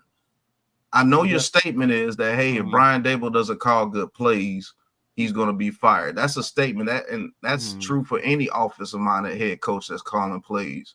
But what's your concern with him calling plays? Like, what bothers you calling him? What bothers you when he's calling the plays? Here's the thing that bothers me. Brian Dable, up until this point, I mean, just speculation. Again, we can only go by what we're reading into. It hasn't been the greatest of relationships with certain coaches. So I'm just trying to figure out, okay, if Brian Dable is calling plays, right, and this defense is not living up to its expectations, how is Brian Dable going to handle that? Okay, your concern, and that's my concern. So your concern is that Brian Dable is not able to be the CEO type coach because he's calling plays. Is that correct? I just want to make sure I'm getting you right. I think he's a very emotional head coach. And I think he has a tendency to get frustrated. So if he feels like he's dialed in on his play calling, but his defense isn't doing what they're supposed to do, I worry about how that's going to transpire. So you're saying that Brian Dable is basically making himself an offensive coordinator and not a head coach. So basically you're saying that he's not going to be. I think what I'm saying is only I can tell you what I'm saying respectfully, brothers. Only I can tell you what I'm saying. Well, so let me clear it up a little bit better for you. The thing is not about what Brian Dable can or can't do. It's about how he's delegating tasks and if he can focus on everything at one time, because he's so fiery. You know what I'm saying? He's such a guy that gets fired up. That's what I'm saying. You're concerned about him being so focused on one thing that he's going to be lacking in other things as far as getting to his defensive players that he sees that are lacking on the field, getting those guys ready during the game. I'm not saying before the game. I'm talking about during the game. Like, say, if the defense is lacking that game, he can't come when the offense is on the field and get on his defense because he's too busy calling plays, correct? Yeah. Okay, so that is a legit concern. That's what I was trying to get out there, because people are saying that you're rambling. I don't think you're rambling. I just think that you have a concern. Right. They can say that. Hold on. Just try to get that clear, that you're concerned about Brian Dable being too occupied with the offense that his CEO, because that's basically what you are. You're the leader of a whole team, offense and defense and special teams. So you're concerned about him being so tied up into, I got to get these next set of plays in for the offense to go on the field, that when the defense is lacking when they're on the field, that he won't be able to delegate and survey what's going on if the defense is struggling. I think he's going to have some deficiencies in those categories. I'm just going to be honest with you. And that's a legit concern. I mean, you that's just common sense. Like, certain things he's not going to be able to do with his defense because he's concerned about getting the next plays out for his offense. Now, what I will say is, when the offense is off the field, that's when he can be talking to Shane Bourne of what he wants to see from the defense. You know what I'm saying? Now, you're saying that he can't talk to the players before they go out on the field because he's calling the offensive play. Bless you. Thank you. Oh, my bad. I thought I was muted like a motherfucker. So that time, like that special teams punt, that's going to be his time to talk to his defense before they get out there. Is that a lot of time? No. So that is kind of concerning. But he still will have, spots to where he can talk to his defense before they go out there on the field and starting defense. You know what I'm saying? So yeah, that's where your captains come in. That's where your position coaches come in. You see what I'm saying? Like, he's putting more faith in those guys, just like Andy Reid does. That's why him having Spagnuolo is a blessing to him. And the defensive coordinator, I'm putting, let's say the normal CEO coach puts 60% in a defensive coordinator. Well, Dabo's situation, he's putting 90% in his defensive coordinator. So your concern should be switched to the defensive coordinator more than Brian Daboll. You see what I'm saying? Like, you have to question the defensive coordinator. Can he get that defense ready? Can he form the game plan to where they went throughout the week and game plan against that team? But I understand where you're coming from. And to be honest with you, it's kind of not fair to the head coach because he has to call the plays. But then you can say, well, he took that responsibility. If you don't believe in Kafka that much, why is he here? You see what I'm saying? There's so many conversations that you can have about that. So it's not rambling. It's just is what it is in running an organization. Nah, it'll only be rambling when shit pops up in the middle of the season and I come on here and I say I told you so, and then people get mad about it because I've been right about a lot of things, man. But it's okay if you think I'm rambling, but I know what I'm talking about because I only see one calling plays right now that's winning Super Bowls, and that's Andy Reid. So if I'm rambling and I'm stupid, give me another fucking name. That's winning Super Bowl where Andy Reid's the only coach winning Super Bowls, period. That's calling to be honest with you. But what I'm saying, did Tampa, did their head coach call plays? That was Tom Brady in there, right? When Brady was there, you have the best quarterback of all time. He's going to be calling his own plays. Sean McVay, yes, he won a Super Bowl. He was the only other one. Sean McVay won a Super Bowl. But now we going back into our era. The Steelers, the Giants, the old school Patriots. Different way of coaching them there, bro. I get what you're saying. All right, man. No. I get what you're saying because you're talking about the Giants of the 80s. Nah, I don't know football, bro. Y'all got it, bro. Nobody said you didn't know. Nobody said he didn't know football. We're actually agreeing with you. Yes. It's just different ways to do it. The way that we're just trying to say the way Dabo is doing it, it's worked in certain instances. Now, is it going to work for the Giants, though? Has it worked for the Giants? We don't know because it's the first time it's ever happened. Exactly. So we have to see the results first before we say that, it's not going to work. You know what I'm saying? You got to see the results for it. If it doesn't work, like you said, more than likely he probably gets fired, and then we have to go back to what we do. But we have to see first, NYG. We don't have any data yet. This is the first time we've seen. Yeah, we don't have any data yet. Nobody's saying you don't know football, bro. Yeah, we're just having a conversation. Yeah, I get annoyed with a lot of people, man. But let's move on. That's why I don't like talking about the Giants no more, yo. Like it pisses me off. But every time we come to this Giants conversations, these things gets this way. It's on every single show, bro. I don't know what it is about this team that triggers people, but I'm tired of it, yo. To be honest with you, let's play the fucking games. Let's see what the team does on the field, and I'm gonna be rooting. I don't know if you guys are or if the chat's gonna be, but I'm gonna be rooting for the Giants, man. But I just get tired of when people come on here and they always want to attack you, like, "Oh, you're rambling, you're stupid, you don't know what the fuck you talking." Man, shut the fuck up. Kick rocks, man. That's why I'm so pissed off with the Giants in their fan base right now. I really am. I'm sick of y'all, bro. And that's why you have to tune them out. You're talking to us. You're not talking to them. You're talking to us. We're having a conversation. We're not saying you don't know football. We're trying to get us a serious conversation going.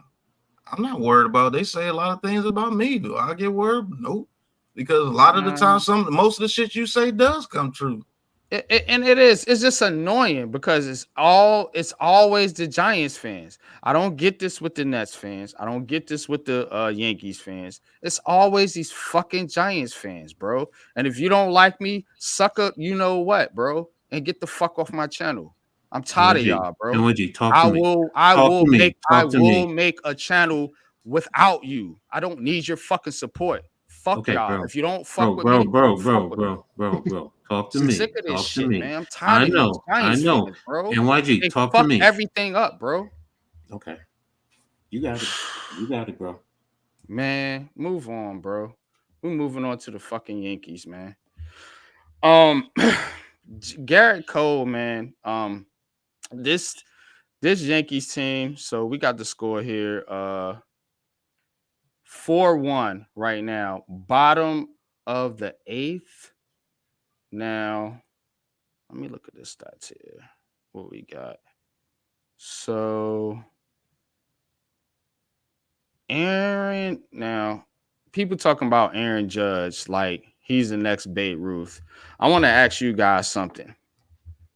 Aaron Judge is moving into basically like the home run chase. I think he's got how many Coach? 51 home runs right now. Yeah, I don't know. I'm trying to figure out. Hold on. I have my stats pulled up. I'll get it for you in 1 second, bro. But Judge tonight is 1 for 4, 2 strikeouts, 1 hit. So no RBIs, but people are acting like Aaron Judge is the next Babe Ruth. Look, man, I'm about wins, to be honest with you. I'm about wins, and I'm about what impact you have for a baseball team. Now, individually, let me make this clear. Individually, Aaron Judge is a great player. Awesome player. I'm pretty sure he's a good dude, whatever.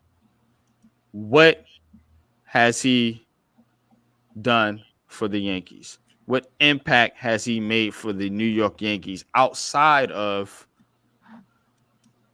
hitting home runs and bringing in, I guess the fans, the revenue, the business side of it? Where's the impact? Where's the rings? Haven't made a World Series. But I need more, man. If I'm a Yankees fan, I need more out of this New York Yankees team. I cannot keep sitting here saying it's okay to win 90-something games and get bounced in the first round of the playoffs. I'm not okay with that no more. So, Yankees fans, tell me, what do you guys think? I think you need to put your vitriol towards the team, not just Aaron Judge. That's a fact. Because Aaron Judge has been the one that's been actually carrying him and that new dude that you signed. He's been carrying Juan too. Soto. Yeah, Soto. So you can't be like, oh, you think Aaron Judge is the next Babe Ruth? No, they're gonna cheer for the guy that's putting up the stats for him to get to where they're trying to get to. So you need your team to step up. I don't know the Yankees team because I don't follow the Yankees like that, but you need your leadoff man to continue to lead off in the playoffs. You need the cleanup man, Aaron Judge, to continue to be Aaron Judge in the playoffs. Now, if you want to look at Aaron Judge as a player, as not being the type of player that can lead you to a championship, let's look at his playoff stats. Does his batting average significantly dip in the playoffs? Does his slugging percentage dip in the playoffs? Does his on base percentage dip in the playoffs? You have to look that up, and that's how you can determine what you can call Aaron Judge, like A-Rod. Like A-Rod's stats tremendously dipped in the playoffs when it came to Yankees. He was the reverse of Derek Jeter. Derek Jeter's regular season stats were, a little bit above average, but when in the playoffs, maybe the greatest damn hitter in the playoffs ever.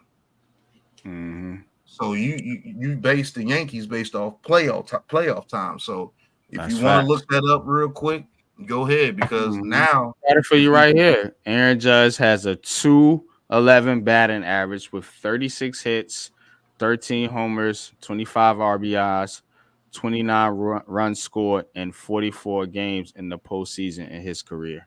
Okay, so what's his career batting average in the regular season?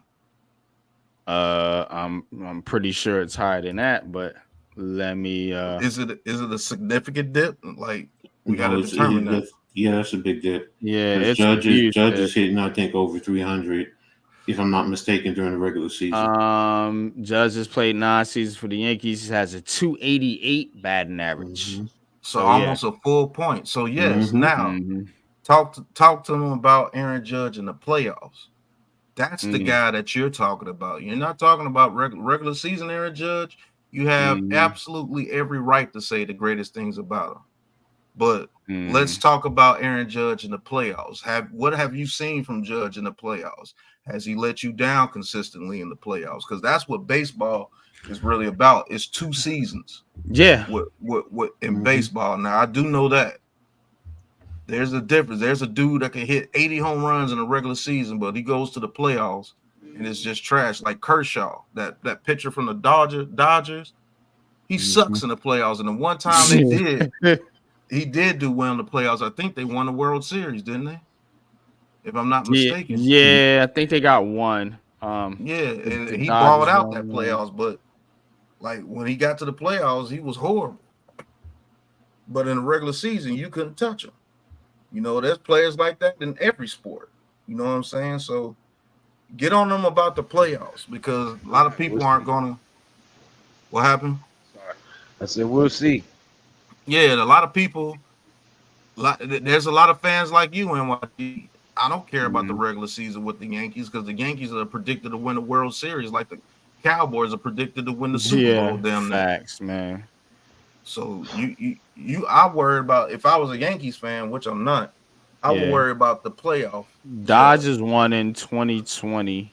When they beat Tampa Bay. Yeah, man, but Kershaw went off that playoffs and they won the World Series. But look at his damn stats and all those other playoff appearances. His stats were trash. He was like a regular relief pitcher when it came to the playoffs. It was ridiculous. You know what's sad, and I wish Jeffrey T was here, because he would probably poke fun of me for this. But do you know the Mets have been to a World Series before the Yankees? I mean, the Mets have been to the World Series most recently than the Yankees. Isn't that crazy? Isn't that crazy? It's because I'm a Mets fan. Tone it down. Yo, I mean, it's because the Yankees. It's because the Yankees in the playoffs are a different team than the regular season. You guys can win 120 games in the regular season, and then when you get in the playoffs, it's like you turn into the Cubs or something like that. Like it's weird, and that's now why teams like the Astros, when they get in there, they win a lot. Now the Mets went in 2015. I remember that, and they lost to the Royals 4-1. And the last time the Yankees went was 2009, and they won 4-2. Yeah, and that man. was Jeter was still there, right? Yeah, Jeter was still there. Yeah. He ain't Jeter been was retired still, over Jeter was 15 still years. there. The World Series MVP was Hideki Matsui. I remember him. Mhm. Godzilla. Matsui was killing. Matsui was Matsui was that dude. You know what I'm saying? But when you, I'm gonna say this, and everybody doesn't have to be like me, but when it comes to people like Judge, I don't judge them on a regular season. Like Lamar Jackson, he's got to that level now. I can't judge Lamar Jackson during the regular season because I know he's gonna ball during the regular season. When it counts, yeah. But when it counts, he doesn't show up a lot of the times, and a lot of people will bash you for that. Oh, you're just a hater. No, I'm telling you the truth. Nah, that's like this dude has had very good teams around him, and when he gets to the playoffs, let's just be real, he shits the bed most of the time. Now, last year against the Texans, he did very well, but when it came to the Chiefs, it was like the same old story. Even though that was a great play on Snead to knock that ball out of Zay Flowers' hands for that touchdown, because he scores that touchdown, it might be a different story. So last year, I can't get on him too much for last year, but let's see what he does this year. Josh Allen. I can't judge Josh Allen in the regular season because I already know what he's going to do. But when he gets to the playoffs and when he plays Mahomes, what is he going to do? That's what all the good quarterbacks in the league now. What are you going to do when you play Mahomes? That's it, bro. That's Joe Burrow, Josh Allen, Prince Charming, Tua, even CJ Stroud now. They paying all these quarterbacks to lose to Pat Mahomes. That's what they're doing. You know what I'm saying? Because everybody can't beat him. Right. Everybody can't beat him. It's going to take a team to beat him.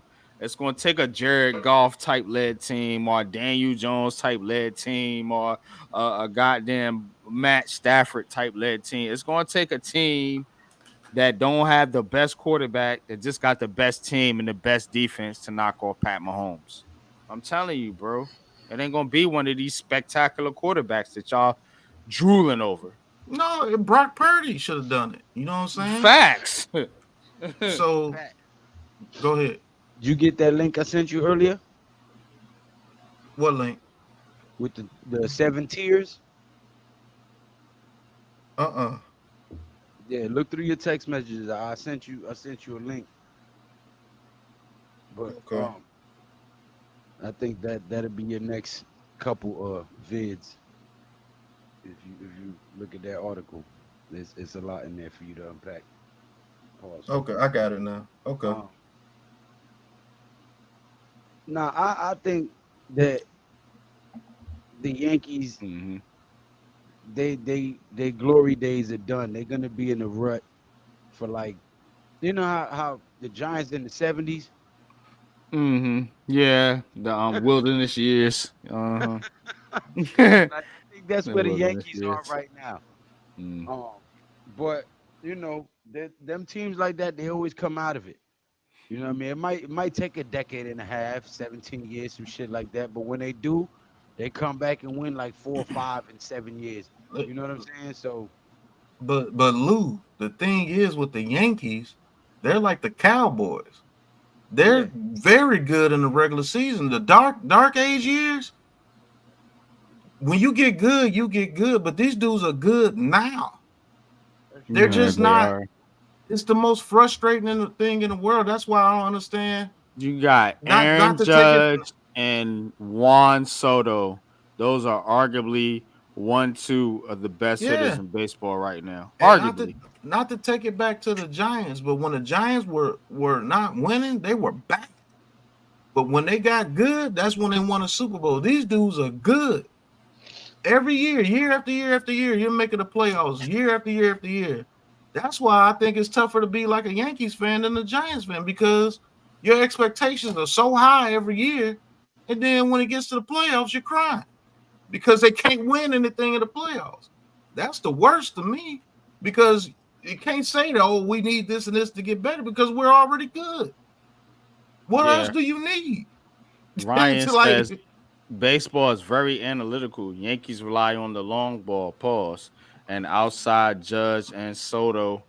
Most of the team is hitting sub 250. Exactly. They have two players that's hitting, and Judge and Soto.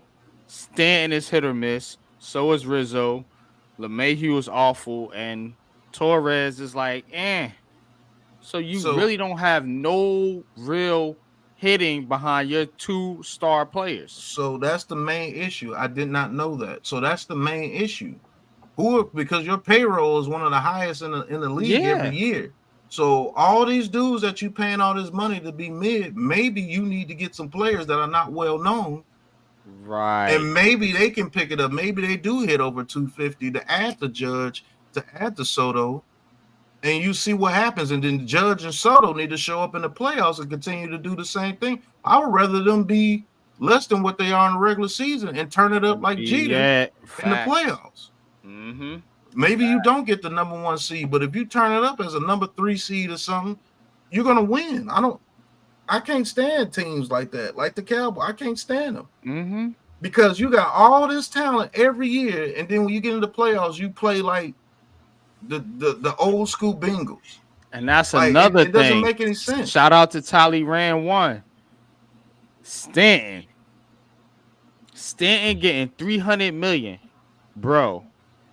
Stanton is hitting like 2 and some change, bro, and he is not. His slugging percentage is low. And look, bro, you can't play him in the outfield. He's just a DH. He can't play a position. So y'all got a DH making $300 million? Yeah, bro. And all he has to do is bat? That's all he does. That's the problem. What is Stanton going to do when you get into the playoffs? Coach, is he going to continue to do that? Is Coach still there? Yeah, I'm here. Haven't I been talking about Stanton? Yeah. He is the problem on the Yankees, bro. I'm glad Talleyrand pointed that out. I've been saying the same thing. Because I haven't heard of him all season. Yeah, because he doesn't do anything. It's a home run here and there, and everybody's like, yeah, look at Stanton. Yeah, that dude is ass, pros. But that just goes to what I'm saying. You need your leadoff hitter. So who's your leadoff hitter this year?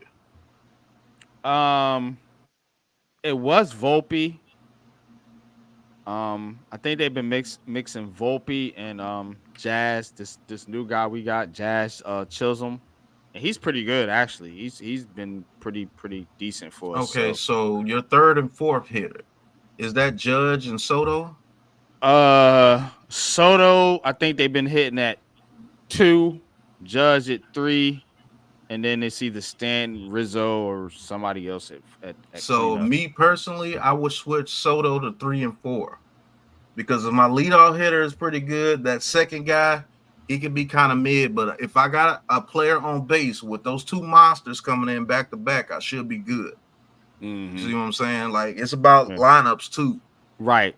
I would want Judge at 3, and then Soto at 2, because you want your first 2 guys to get on base.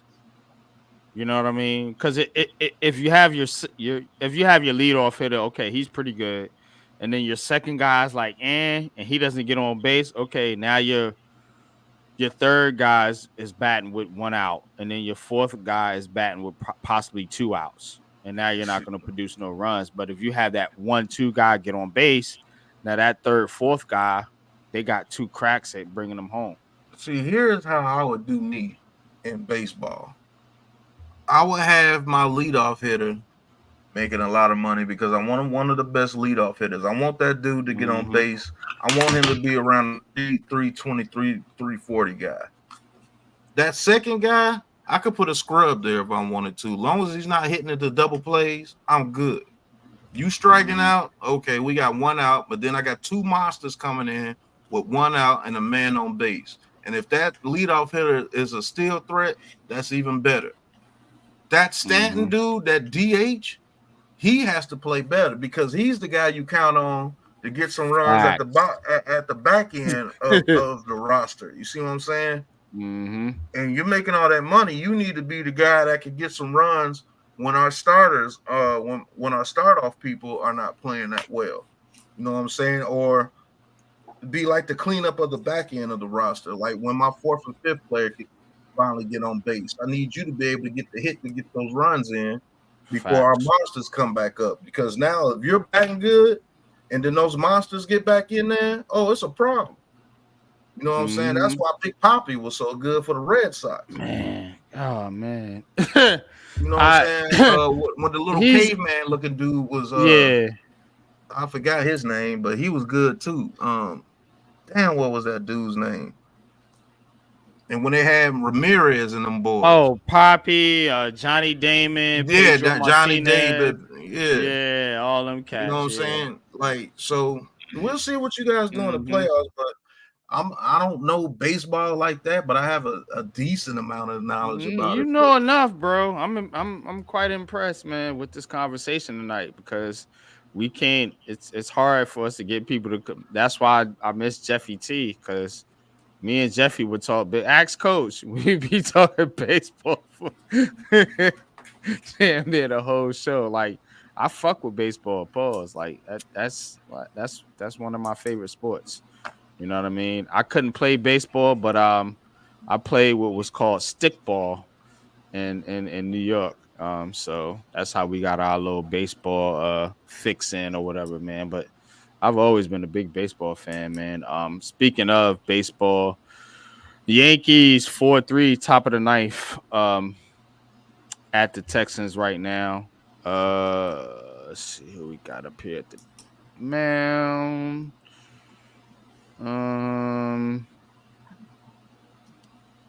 So yep, Rizzo at the plate and y'all got Rizzo too? Yeah, we got Rizzo. Yeah. Good God almighty. Here's a brief update. I just saw this online. He helped us win the World Series, the Cubs.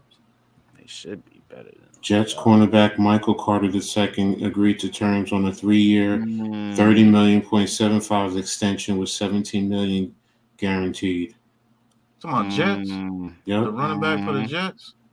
No, it says cornerback. Yeah, he's a cornerback. Michael Carter III. He's their nickel. He's pretty good.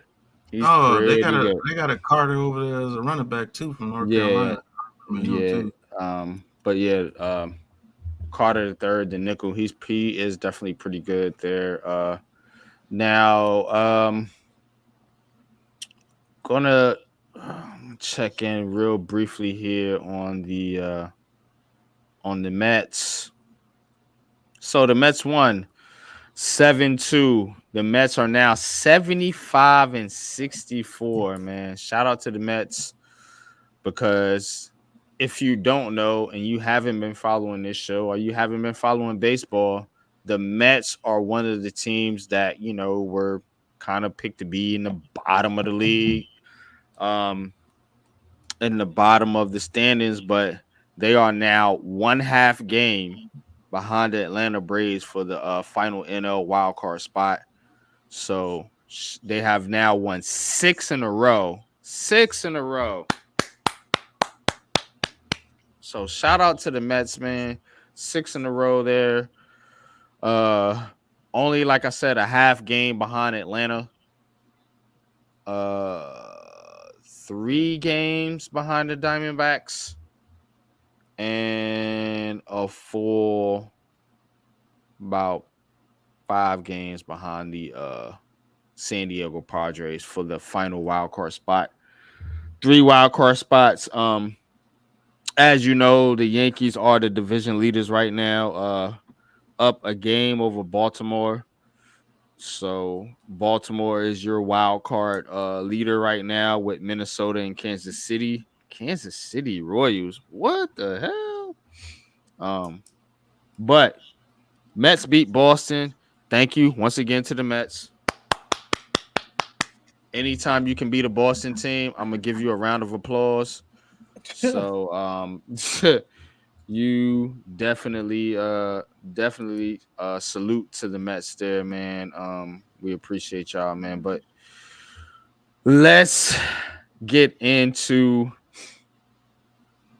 a little bit of, let's see what we got here. Oh, we ain't doing no NBA talk yet. How you feeling about the Knicks? How are you feeling about the Real good. Real good. How you feeling about the Knicks? Hey, if you're a Knicks fan, you gotta feel good. I think y'all have one of the best rosters in the league. You got the Villanova boys over there with Randall. Your bench is looking pretty good. Now your backup big man. Who's your backup big man? Right now it's a combination of Precious Achua. I mean, they really don't have they really don't have a true big man coming off the bench other than Precious Achua. Chris Dudley. Yeah, I'm messing with you. Nice. But who was the who's the center? Who's your starting five? Mitchell Robinson. He's still there too? Yeah, Mitchell Robinson, Julius Randle, OG, Bridges, and Brunson. That's nice right there, man. But they don't have no depth in the back and the Hey! Stop being a hater, man. I'm just saying, being real. I'm used to him, so let him speak. No man. depth, no depth in the front court. Just saying. Okay, I'm gonna do this. As I said, they have, and you may not like it, but Precious Achua did play a little bit at center. Ass, coach. Okay. I'm just saying, Knicks fans is telling me he's ass. Look, I understand that you asked. The question was, if I understand correctly, because as you like to say, NYG, I'm not stupid. You asked who is the backup big man. So my response to you, my answer to you right now is Precious Achua. Okay. That doesn't mean I'm sitting here saying, "Oh, he's God's gift to the backup." I got you. Thank you. All right, I copy that. Okay, so starting five, like Coach said, Brunson, nice. Mikal Bridges, we'll see what he do when he has a lot of talent around him. OG, nice. Randall, nice. Mitchell Robinson, when healthy, nice. Dante DaVincio, he did good. Josh Hart, good. Bench. Yeah, that's the bench. That's the bench. Yeah. DiVincenzo, DiVincenzo's good. Deuce McBride. Josh Hart. Deuce McBride. Achua was pretty good when I seen him last year. Precious Achua. Then you got Cameron Payne coming off the bench. Yes. He's a veteran. Like, bro, you can laugh at them all you want, NYG. These dudes, as long as they healthy, it's gonna be a problem, bro. It is. I give props to. They built a hell of a roster. They kept a lot of people that they thought they were gonna have to get rid of when they made that trade with the Nets. So, yeah, that roster is decent, bro. I don't like their bench. They don't lose too much with the bench. Now, the only thing I see is when you play teams that have a dominant big man, like Denver. Philadelphia, yes. Yeah, Philadelphia, and the 76ers are trash, bro, when it comes to the playoffs. I'm sorry. They're trash when it comes to the playoffs. What is Milwaukee So are the doing Knicks? They went deep in the playoffs with a whole roster full of injured people. And then they got better. They went to the second round because they beat the Philadelphia Sixers, who were more injured than them. No, they weren't, NYG. That's a fallacy, bro. You keep spewing that, and that's not true. That is not true. Man. Joel Embiid was not healthy. Okay. But you said your exact words. You said that the Sixers had more. Keyword more. You said they had more injuries. I'll take that back. But they were injured. Yes, they were both not teams at full were injured. Neither team was at full strength. But when you take out your entire starting front court, you had not one, not two, but three members of your front court that were out. Mm-hmm. So let's talk about this, Coach, because I know we're gonna have to ignore NYG a little bit. He's gonna troll. But when it comes to the East, who you got in the East? The 76ers is the top team in the East. Mm-hmm. They can beat them. The Milwaukee Bucks, what have they done since winning that championship? They try to get Damian Lillard, who I don't believe is a very good fit with them, because I believe that dude that went to the Celtics is a better fit. The guard. Oh, I can't think of his damn name. Holiday, Drew Holiday. Yeah, Holiday, because I think he put the Celtics over the top. Mm-hmm. I think they could beat Milwaukee. Now the Celtics is a whole different monster. Not too many teams are going to line up very good against them, especially if old man Horford comes back. Who else is a top team in the East that they have to worry about? You have Orlando. Orlando gave the Knicks a lot of problems last year. Miami. Okay, Miami. Come on, man. Miami does the same thing too. Miami is not a team to be reckoned with. If they're healthy going into the playoffs, they're going to be a problem. So let's talk about Miami. They lost a key component. They lost a very important key player, and that's Martin, who went over to Philadelphia. Yeah, he helped them. He stabilized them. They still got Bam, and they still got Jimmy Butler.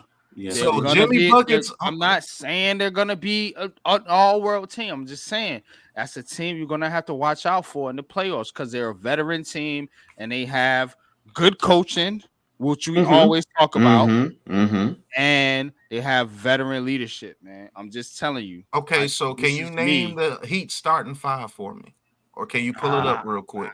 Yeah, I could pull it up. I can't name them off top of the head.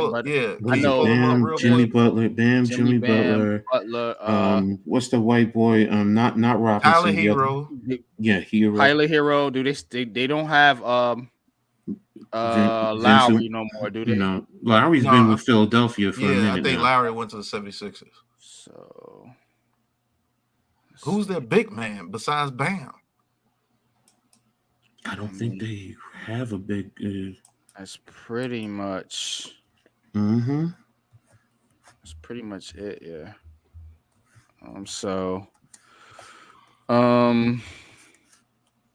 Yeah, they have. They got Terry Rozier. Jokic, not. Oh, that's right. He just went over there. That's right. Nikola Jokic. Oh, Nikolai just went over there. Okay, yeah, that's right. And then they got Jamie Jaquez, and then they still got Kevin Love and Duncan Robinson as depth. Alec Burke just went over there too. Thomas Bryant is over there. Jamie Jaquez, Tyler Hero, Josh Richardson, Duncan Robinson. I'm just looking at ESPN real quick. I don't know who Khalil Ware is. So, it's a rookie. Yeah. Let me say this. Kevin Love. If Jimmy Butler or Bam are going off, they could be a formidable opponent. But if Jimmy Butler is not putting up 30-something a night, good night to the Heat in the playoffs against the Knicks. I'm just going to be real with you. Because if Mitchell Robinson can stop Bam from going off, and just stop Bam from going for like 24-12 or 20-13 or something like that. If he has Bam 16-8 somewhere around there, who's gonna stop the rest of the Knicks on that route? Who they gonna get the guard Randall? Now let's talk about Randall, because and again, man, shout out to Coach, man. Y'all hit that like button for GNATION Inside Sports, Big Pat Sports Talk, Unpopular Opinion Sports, and Coach Ed Gladney's Amazing World of Sports. Coach, excellent question you put out there. Will the Knicks seriously entertain or actually trade Julius Randle? Now, I've said this to you, Coach. You know, we talk about the Knicks a lot in the back chats. What will Julius Randle, or how will Julius Randle, I should say, fit in to these new Nova Knicks? This new little group that they have, and you know how Julius Randle is. He more like a goon. He kind of think, you know, a little bit like a street dude. So how is he gonna fit into the little Nova Knicks little situation here? That's And see, and, you're and saying. I question that. I really do. But go See, ahead. you say how is he going to fit? No, the question is how is Mikal Bridges going to fit in with him and the rest? Because don't forget when they made the trade for OG, Randall was there and they went on a run for like 20 or 21-3. So Randall is fine with everyone there. OG is not But part of that Nova Knicks group. Now we're talking about Mikal Bridges. So again, basketball Randall chemistry is key. fit. Basketball chemistry is key. Now, if you got these Nova Knicks, they all in sync, and then Julius Randle So comes back basically, out there. what you just saying right there is Randall's, because you're saying it's about those four, and two of them is on the bench. That's what I'm trying to get you to understand. How are those two going to affect when you got, and Pat just asked me, what's the starting five? Mitchell Robinson, Julius Randle, OG, Mikal Bridges, and Brunson. So how are the other two going to, and I get where you're going, but I said it to you again, and you're just carding it. When he was there when they made the original trade, and it was DiVincenzo and Brunson in the backcourt, and he was a key factor. You know me, NYG. Prior to this, I was a big proponent of getting rid of Randall. And since the trade with OG, I said, no, you cannot do that. You have to see what you have. Now that you bring Bridges in, you have to see. Now you put DiVincenzo and you put Josh Hart back to the bench, which now strengthens your bench, but your starting five is very good. How did Julius Randle fit in with them? He and Brunson fed off of each other, and they helped get other guys going. Can I and say, now you go ahead, Pat. I'm sorry. No, I just want to say this before y'all get into one of them little Knicks spats. Let me tell you about the Knicks, man. You might not like it, NYG. I'm sorry. That starting five is legit because you got Mitchell Robinson. He's the goon down low. He's the rebound, block shot, defensive rebound, offensive rebound guy. Randall does not have to take that position now. Randall, you could put him on the wing. If you leave Randall on the wing one-on-one and he puts his back to the basket, it's going to be a problem. Miles Bridges, he doesn't have to be the everything that he was trying to be over there with the Nets. You get him open shots in the corner and an open shot. Yeah, put your face on the screen. And you get him open shots at the top of the key on the wing. He can hit the three. He can do that. And he can drive to the basket. You got Brunson. Nasty. I hated that the Mavericks got rid of him because him and Luka could have been a dynamic duo, almost as good as him and Irving, just to be honest with you. And then you got then you got OG out there, 3-and-D, and can drive it to the basket and score.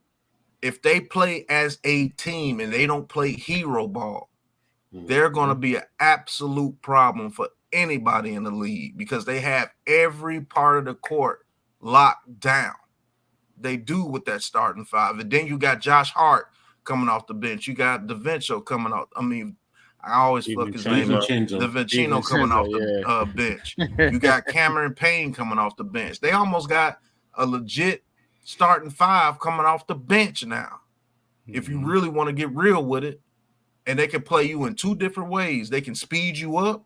They can put those Villanova boys in and speed you up, or they can slow the game down against teams like the Mavericks, teams like the Bucks, and they got fouls to give with those people coming off the bench. So if you're playing somebody like the Bucks, when those other dudes come in, you can make them goons, foul them, make them hit free throws, slow this game down. Don't let him run up and down the court like that. Foul him.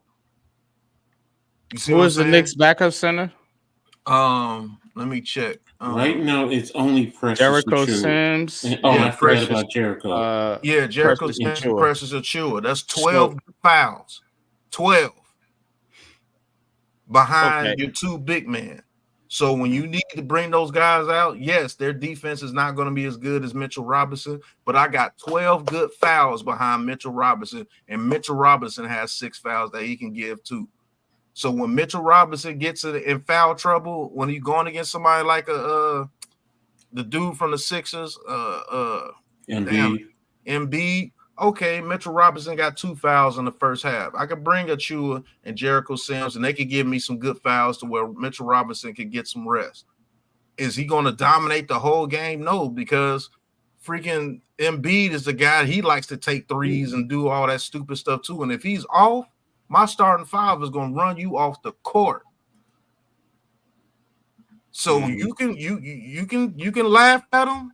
It's always now Robinson gets injured, Daniel. I understand it. He's an important part to this team, whether people with the Knicks fans want to believe it or not. He's one of the key people to this team because if he gets hurt, then it's a problem.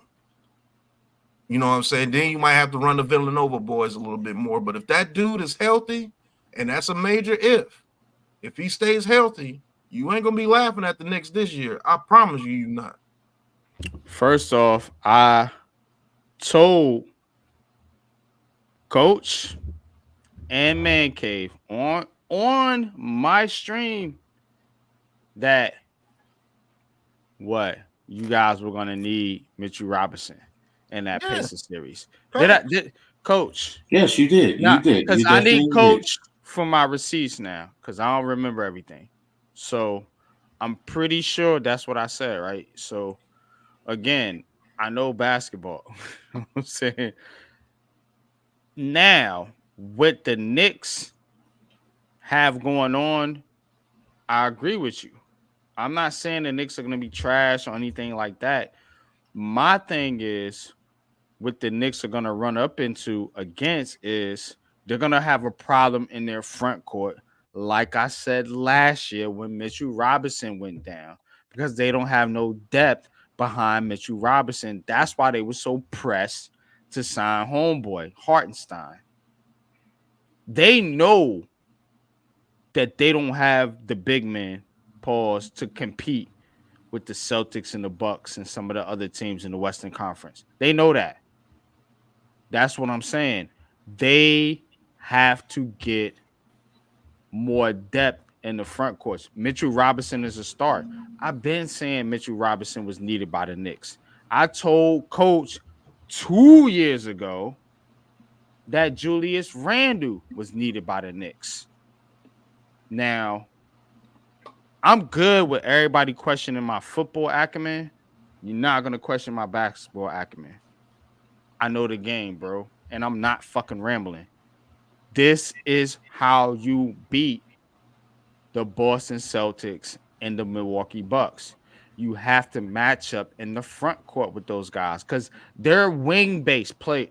They're all wing-based teams. Who? The Celtics. That's my point, NYG. A wing-based team. So let's because I don't want you to get frustrated. Listen. Nah. So when you have a wing-based team, right?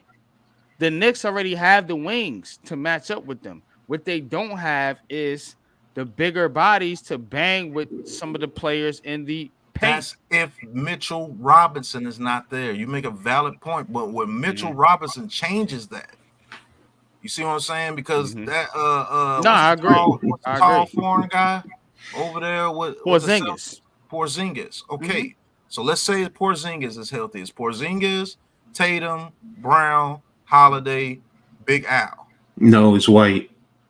Oh yeah, no. Derek White's a guard. Derek White is starting though. Their starting 5 is Holiday. He's a guard though. No, Porzingis is starts. They are 4 guard wing type players with Porzingis. They're legitimate. Big Al comes off the bench if Porzingis is healthy. Okay, that's even better for the Knicks because Porzingis is not a banger down there. I could put Mitchell Robinson on Porzingis, and I could be okay. I don't think he's going to destroy Mitchell Robinson like that.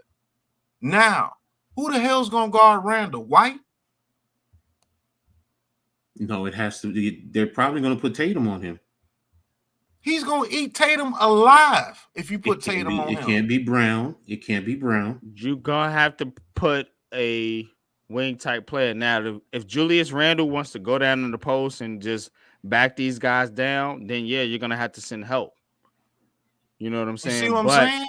But what you want to do is you want to force Julius Randle to play an outside game. Who's going to do that besides Big Al? Who's going to do that besides Big Al? And he's coming off the bench. And yeah, that's a matchup that you're going to have to deal with. But I'm telling you how you neutralize that matchup. You force Randle to shoot jumpers. Yes, I agree. Okay, with you. that's a nice statement. But who's going to do that? Anybody if it's can not do Big that. Al. So Big Al is going to have to start, and you're probably going to have to put Porzingis or White on the bench. You see what I'm saying? That takes a lot of scoring off the floor. I get what you're saying. So if you don't want to get Tatum and Brown in any type of foul trouble dealing with Julius Randle, then yeah, you can put Al Horford on him. But the problem with putting Al Horford on him is you going hurt your bench. You hurt your bench. Yes. Tremendously. Yes.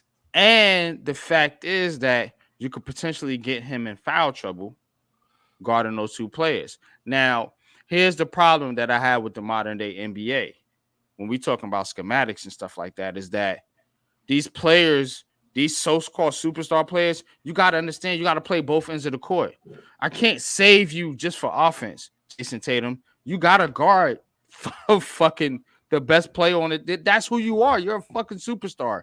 You have to guard. He's either going to be on OG or he's going to have to Bridges. If he's a dominant player and he's a star, he's going to have to take on that responsibility of guarding Randall or probably OG Anunoby. Yeah, it's going to be one of them OG. two. And the Brown will probably be on Bridges. Yeah, because that's a good matchup for the Celtics right there. Mm-hmm. But see how you have to talk about Knicks as far as playing them now? You see what I'm saying? Mm-hmm. You have to make adjustments for both. And you have both to, like you always talk about, you talk about matchups. So in everything I hear from you is matchup to the Celtics. But I'll be honest with you, bro. You don't talk legit. If you're talking to me about what the Knicks need, yes, you're right. But when you go to things like advantage for the Knicks is Jalen Brunson. I already know that, Coach. You know I know that, bro. Well, we can go there. Okay, no, I wasn't even talking about advantage in that regard, because if you go position by position, they're going to put Holiday on Brunson, and he's going to give Brunson problems. Yes, he is, but Brunson can still get his own. Okay, but now you go to Mikal Bridges. It's either going to be it's not going to be if it's going to be Brown. If you put Brown on Bridges, then that means Derek White has to guard OG. And OG can do a little bit of things. He's bigger and stronger than he is too. So here's what you got to understand about the players that you're talking about. Only two of them can create their own shot, and that's Brunson and Randall. So you're asking players to play defense basically where they just have to put their hands up and contest shots. You're not asking you're not asking players to play defense with their feet. And that's what you want players to do. You want players to play defense with their feet, meaning that they have to guard a mofo off the dribble. You see what I'm saying? If you just have to play defense with your hands and you just got to guard a dude side to side, or if he take a jump shot, that's fucking easy. Fuck. How did the Yankees lose that game? But go ahead. They lost 7-4. Damn, they went off in that final inning. You see what I'm saying? You see what I'm saying? Clay Holmes gave up a grand slam in the night. Ramblings. You see what I'm saying? Do you see what I'm saying, people? That's what they do in the playoffs, bro. You know what I'm saying? But get back to the Knicks. I got a legit question for you and Coach. Can OG create his own shot? Because I don't know that. I've seen him to drive it to the lane on occasion. Now, is he He's consistent? He's not good at it though. Yeah, he's not. So he's like a slasher then. Yeah, He's like a 3-and-D slasher. Much. Okay, Mikal Bridges. Same believe he could create. He can't create his own shot. No. I watched. See, now that's a problem against the Celtics. If what you're saying is true, I'll look it up, but I believe you. No, Bridges ain't taking nobody off the dribble. I'm telling you, bro. He's a slasher type player, spot up 3-point shooter. So, Mikal Bridges, I don't believe his defense is that good. It's okay, but is decent or is he bad? It's decent. It's not bad. So you got a decent defender and 2 slashers. I know OG can play some defense. So literally, I will put OG on Brown when it comes to defense. Because if you nullify Brown, and I'm not saying he's going to shut Brown down. That's not what I'm saying. But if you could get Brown to start trying to play street ball out there, you got the Celtics. But if Brown is being efficient, driving to the rim, looking to get to the hole and get to the free throw line, you might have a problem.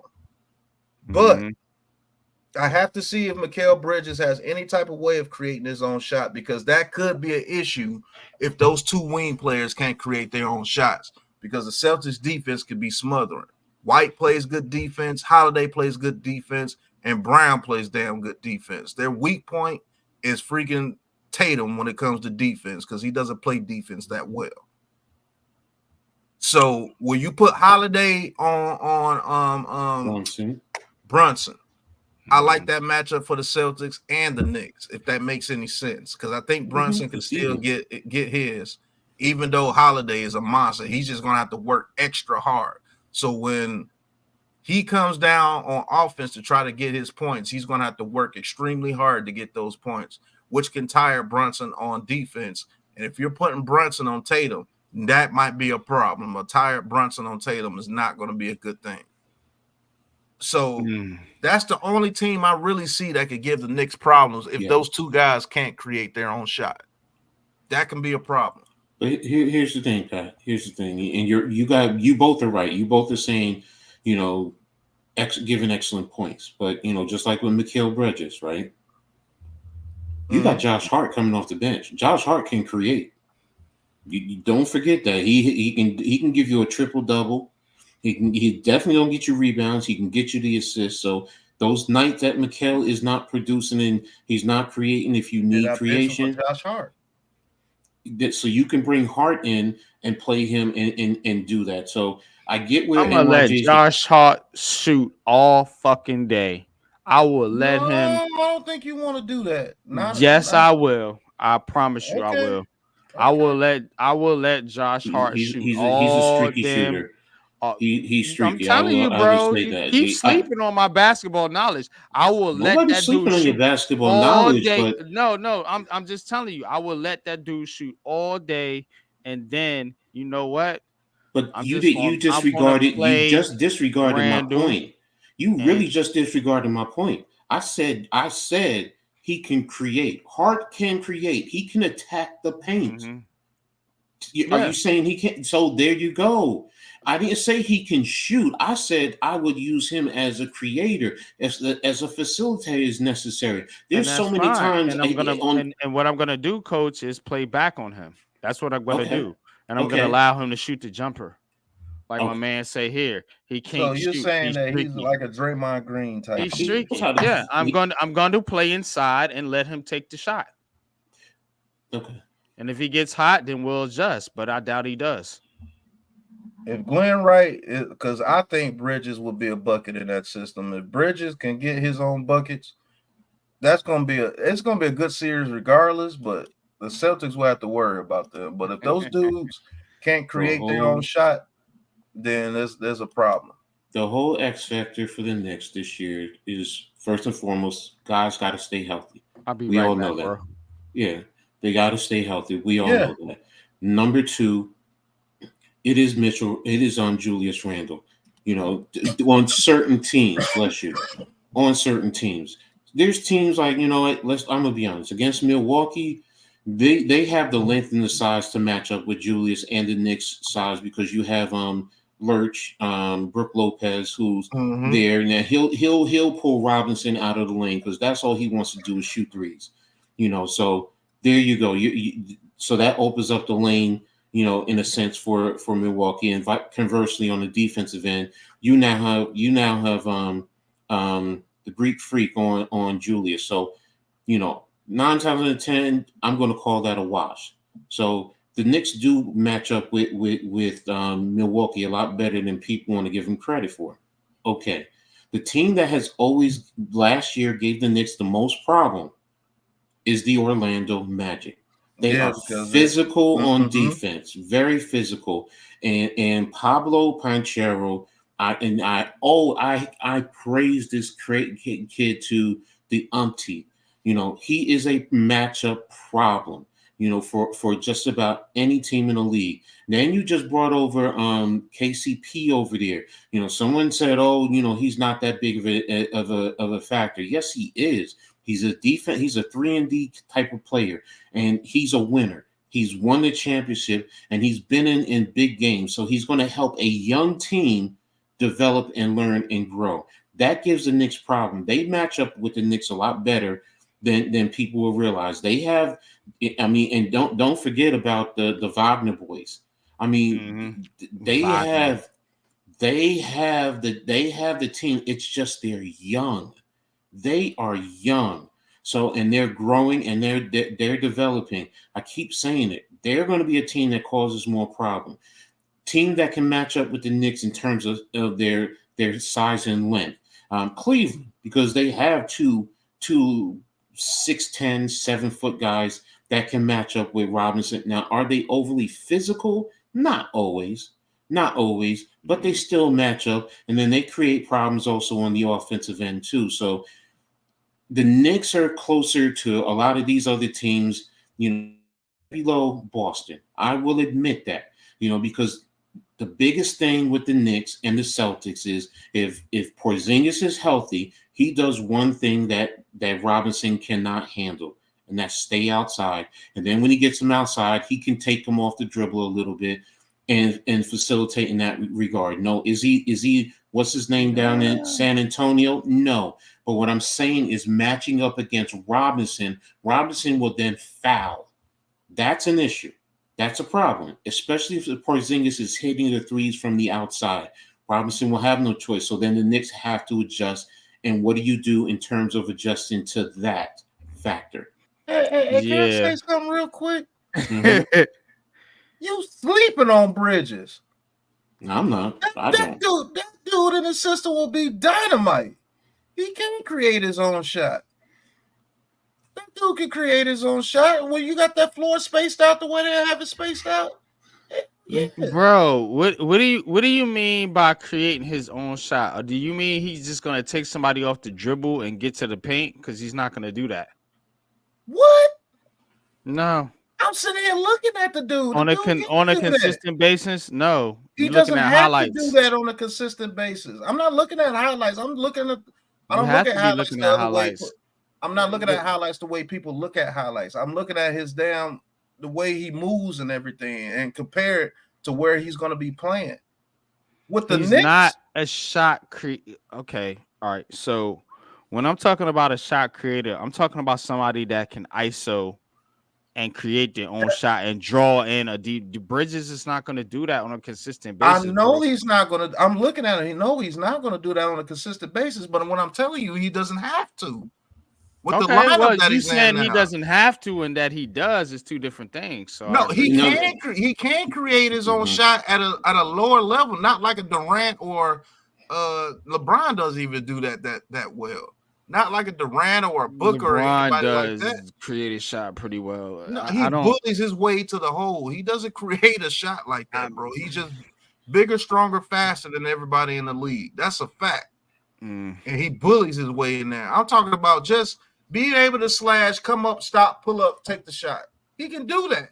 And that's what they're going to ask him to do. And then if he does get somebody, he does have moves the way he can get a little step back shot in there, which that's all he has to do with the Knicks. He's not with the Nets where he had to be everything. No, he's not that type of player where he has to be everything. That He's I not a agree with. superstar. That I agree with But that. far as getting the screen, coming up, pulling at the free throw line, him creating his own shot, I'm gonna have to disagree with you on that one, bro.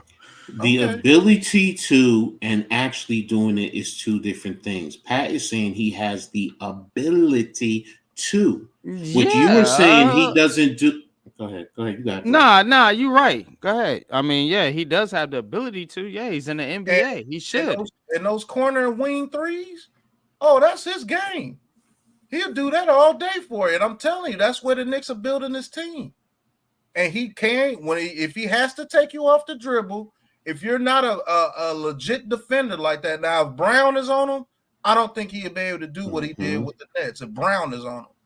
But somebody like even Derek White, I think he could get his shot off against them. He has a little bit of a not taking Derek White off the dribble, bro. Okay. I'll tell you right now. Okay. I have to see that to believe in situations to where you're running off a screen to try to get to him to stop him off from a doing screen. that. I'm talking about. This is where we're differing at now. I'm No, talking that's about what I'm telling you. He play, doesn't have bro. to be an ISO player with the Knicks. He doesn't have to be. Yes, but Pat, you're saying that he can create his own shot, and I'm saying he's not good at that based on the fact that he can't do that without help. Creating your own shot means you don't need no screens. You don't need no backdoor cuts or nothing like that. You can create your own shot based off you having the basketball and you facing your man up and you creating your own shot off I understand that, NYG. Mm-hmm. But I thought you were saying that he was just like a spot up type shooter. No, nah. He's a slasher. That dude, like that dude. Yeah. If you have your system rolling, and you swing that ball to him. Quick dribbles, he can get to the hole and get that shot. That's what they need him to do. That's why I'm like, okay, you sleeping on that.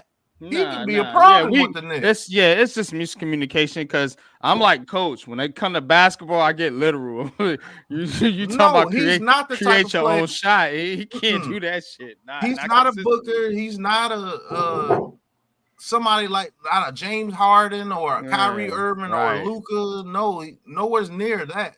But if he's on a team surrounded by good players, which he is, he can come off screens and shoot and slash to the basket. He can literally give you 18 to 20 a night based off that. Facts. And that's what they need him for. Now, I'm going as a team aspect. Now, an individual person where he has to be the leader, you're fucked. My point being.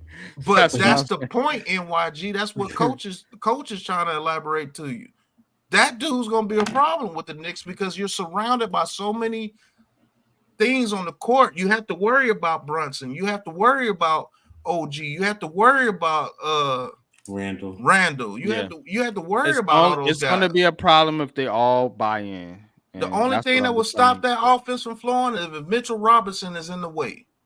I'm worried about Randall. That's the only thing I'm worried about. I'm worried about if Julius Randle it's a problem. If Julius Randle has his, head into the game or whatever, that's what my concern as a New York Knicks fan would be is Julius Randle bought in to this team? May I interject? Go ahead, Coach. MIG. Mm-hmm. When the Knicks made the trade for OG and Randle was playing, was he bought in? OG Anunoby? Absolutely. Okay. And who was the starting? Just the guards. Who were the starting guards? Was it Brunson and DiVincenzo? Mm-hmm. Mm-hmm. Okay. So all we're doing is swapping out. That's a big swap out, though. That's not. I think. Why do you say it's a big swap out? In what regard? Negatively or positively? I'm saying it's different. Let me elaborate. Okay. Yes, they're different. I understand they're different. So I'm not talking about that. But the point I'm making is, okay, when I asked you when they made the trade and they brought OG in, you still haven't answered. It's a closed-ended question I'm actually asking you. So when they made the trade, was Randle bought in at that point in time? As far as I know, yeah. I mean, Okay, did he have any chance but to be bought in? Okay. So you made this, and if I'm correct me now, you said you're worried about Randall buying in. Now that they brought Bridges in, you're worried about Randall buying in this regard. Did you or did you not just say that? And like I said before, it's because of the dynamic of the Brunson and the Villanova boys. Remember, OG Anunoby's not a part of that. It's Bridges. Let me clarify for the audience. It's Bridges, Brunson, Hart, and DiVincenzo. It doesn't have anything to do with Anunoby. It Yes, doesn't it have does. anything Yes, to do it with does. Hold on. Randall. Coach. Okay. So you're basing it off last year, what they did off last year with those boys. I'm basing it on the fact that they gave up 5 first-round picks for a B-rated player because they wanted the chemistry to work. Okay. That's what I'm basing it on. I get that.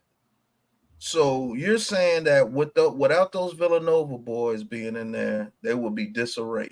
They won't have any. That's not what I'm saying at all, Pat. You guys are taking it totally left. I'm saying that I don't think Julius Randle is bought into that Villanova Knicks shit. Okay, but that's the problem. That's cool. That's cool. Because I'm trying to understand why do you think that the Knicks are just based off Villanova shit, and not based on what they have built as a team, how they built. I'm looking at the team and I'm seeing exactly how they built it.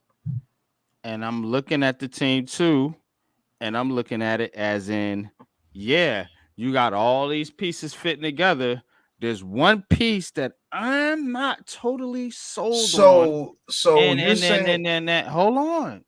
If you want me to answer, let me answer. So that's the whole thing that I'm not totally sold on, is the fact that I don't think Julius Randle is completely sold on the whole idea that they're trying to bring. Now, they could have went and got Paul George. They could have went and got other players. They could have saved the money. They could have made other trades. They wanted to do this based on the fact that they were sold on this Villanova Knicks idea, that they were sold on. That's what Jalen Brunson needed to get over the hump. It was not anything to do with Julius Randle. I don't think Julius Randle was begging for Mikal Bridges to come to the New York Knicks. That's what I'm trying to tell you guys. But if you think I'm nuts, you think I'm crazy, I'm gonna revisit this situation about we are going to revisit. No, Pat. Hold on a second, Pat, because you do this all the time and it gets me pissed off.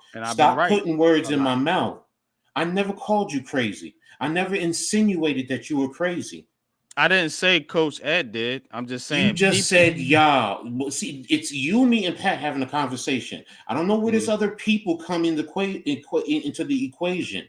Well, Pat, it's Knicks fans, period. They all again, you're saying Knicks fan, and I just said it. You keep going to the outside, bro, and that's what's frustrating me.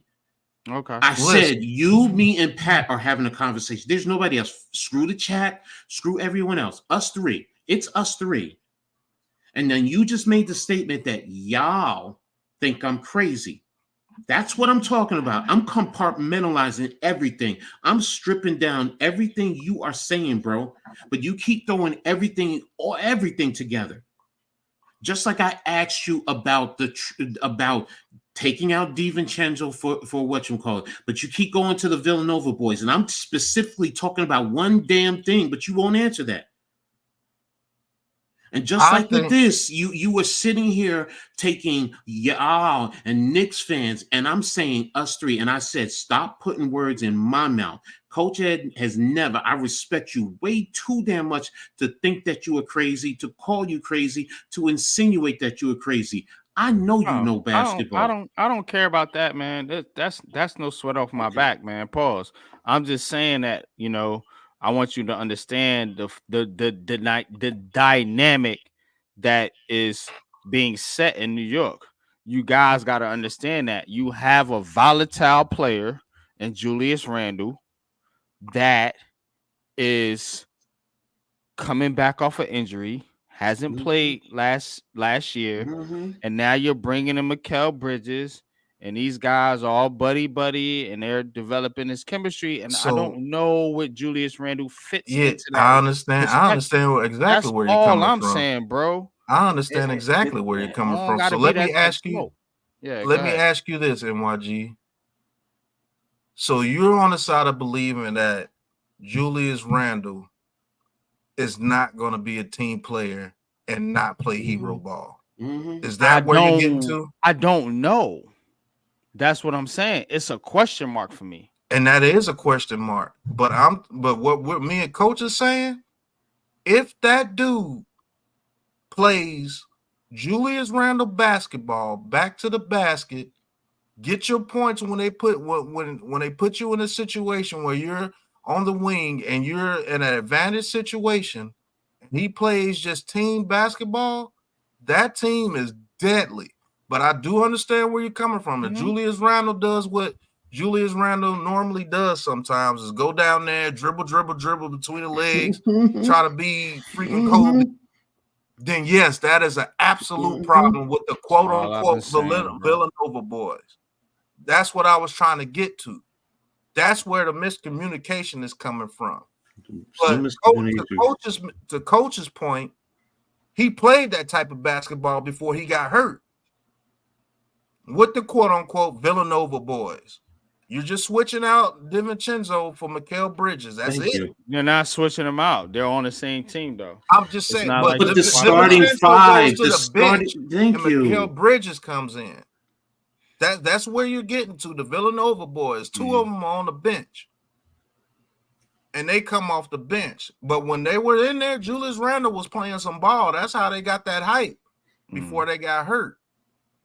And it's not.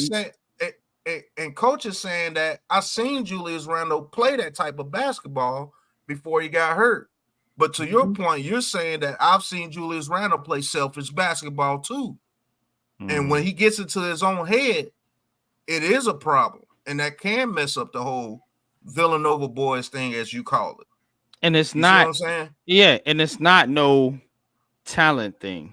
No, it's definitely not talent. Coach, you know what I'm talking about. It's not a college. It's not a talent thing because I've never said but I'm trying to clarify what I'm trying to make. The point I'm trying to make, because I'm always the misunderstood person for some reason. No, you're not. I understood you from the get-go. I really am. So let me. No, you're not. You're putting words in my mouth. I told you I understood what you were saying the whole time.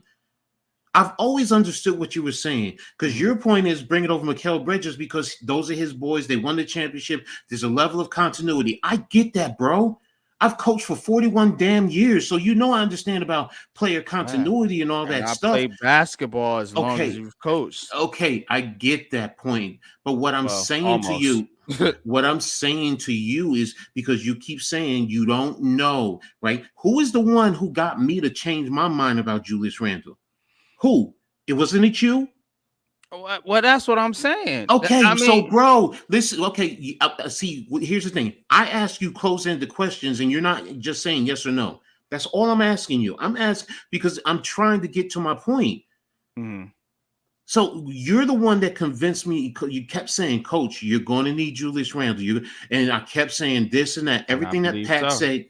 Everything that Pat said, I was always frustrated. He's dribbling down into the double team, turning the ball over, turning around, sitting back there, arguing with the referees instead of getting back on the defense. So I've always had a hard problem with Randle and Coach Tibbs. You can pull up all the videos and see. I've sat there, and you are one of the biggest ones that have settled me down and said, and then when they made the trade for OG, I said, oh, damn, I see what the hell they're doing as an organization. They're building this team around what Tibbs really wants to do as a basketball team. Now, when they brought OG in, the starting five that's why I asked you that earlier, was Brunson, DiVincenzo, OG, Julius Randle, and Mitchell Robinson. And they went off. and they went on a run and they were like 21-3. That's what I keep saying to you. Yes, DiVincenzo and Hart were on the bench. They were a part of the team, just like Deuce McBride is, Jericho Sims before he left, Hartenstein. Yes, I get all that. Who's your backup point guard? Is that McBride? No, it's either McBride or it's going to be Campaign, one of the two right now. And that's to Jalen Williams point, and shout out to Jalen Williams. He is part of the Big Blue Crew Pick'em League, so definitely shout out and salute to you, bro. Thank you for joining in and playing Pick'em with us, and shout out to Glenn Wright. Appreciate you too, man. Jermaine Ackerman, and Dan, you I'm so bad with names. I don't even want to butcher your name, bro. I'm tired. Wyston. That's what I thought. But it could be pronounced Wyston. Right. But just to sum you two guys up, I believe you get both you guys on the same page. It's just that Coach wants direct yes or no answers, and he's right. You weren't giving them yes or no ansers. And the yes or no answer. What do you want? Yes or no? The yes or no answer was okay. Did Julius Randle buy in last year when they came after the OG trade when they went 21-3? Yes or no? So Julius Randle wasn't bought in with that system last year. He was hurt.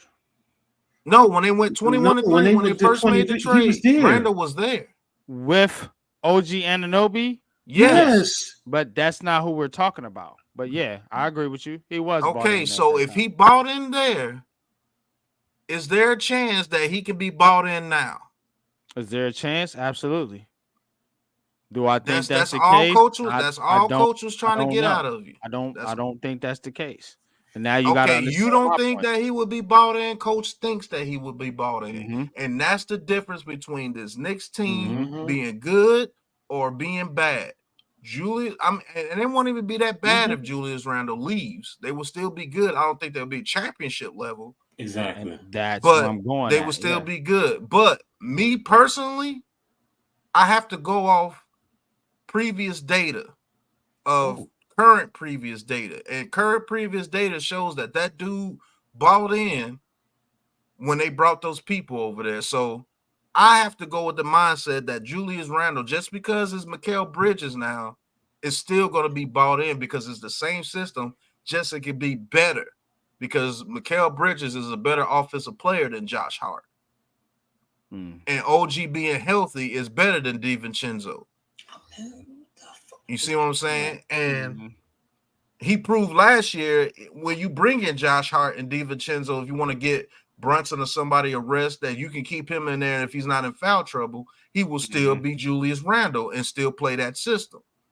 You see what I'm saying? And then you could put him on the bench and bring somebody in. But by that time you bring in the backup guy, the backup big man, you still have your offense coming back in Bridges and Brunson when they get their rest. Bang, bang. and that's what the Knicks want. But you know what? I think with this Knicks team, I think it's all gonna fall on Tom Thibodeau at the end of the day. Facts. Yes. Do not run your players into the ground. And they gave him a bench this year. So use more than your starting five. That's his biggest problem. That dude can coach. Well, the thing about it though, last year, all right, because remember, where was Josh Hart and Deuce McBride and all those guys? They were on the bench last year. It's just that we got injured heavily last year. It's not like you lost one or two. That's why I said earlier, you lost your three starting big men. So and there were key points, even with Brunson in that game 7 got hurt. So, that's the thing. Everyone says, oh, Tibbs wearing people down. No, it's not. He was he was playing literally 10 to 11 people deep. Yes, he was. At times. So I had NYG, that's why I don't understand, because you showed me this. You're like, Coach, he's playing 10 to 11 deep. You need to calm down. So when people make the statement of, oh, he runs his starters into the bench, how can you run your starters into the bench when you're playing 10 or 11 deep? I think he learned that mistake from the Bulls, and that's where he messed us at. And to be honest with you, That's why Derrick Rose, man, I hated that dude got hurt, man, because he was the shit. Yeah, he's another Grant Hill, Penny Hardaway, Brandon Roy. He's one of those type and players. to Thibodeau's credit, he was playing his bench pretty well. See, what the thing is with Thibodeau, that dude's a good coach. He just doesn't trust people outside his starters. That's the problem. He don't trust the young guys. Okay, but if you go off previous recent data, he trusted a little bit more last year, did he not? It's just unfortunate that they got hurt because coach just told me you told him about him playing 10 to 11 players, correct? Yeah. Okay, so why would he stop doing that now that he has a better bench? I don't know, man. Sometimes these coaches get in their own way. You know what I mean? Like we talked about a little bit with Brian Dable. Like, hey, look, you know, if you ran that system with Daniel Jones in 2022, you know, why did you come out and try to get cute in 2023 and try to, you know, make this drop back passing offense? You want to know the difference? See what I'm saying? NYG? You want to know the difference? Sometimes, yeah, got you want to know the difference? That's because Brian Dable was just starting coaching. Thibodeau has been coaching for a long fucking time. But my point, Pat, is that sometimes coaches get in their own fucking way, and they have egos, bro. That is true. That is very true. Here's the other thing too. If you're going to talk about Brian Dable, I'm sorry, Pat, I didn't mean to cut you off though. But if you're going to talk about Brian Dable there in that situation, okay, it's a progression.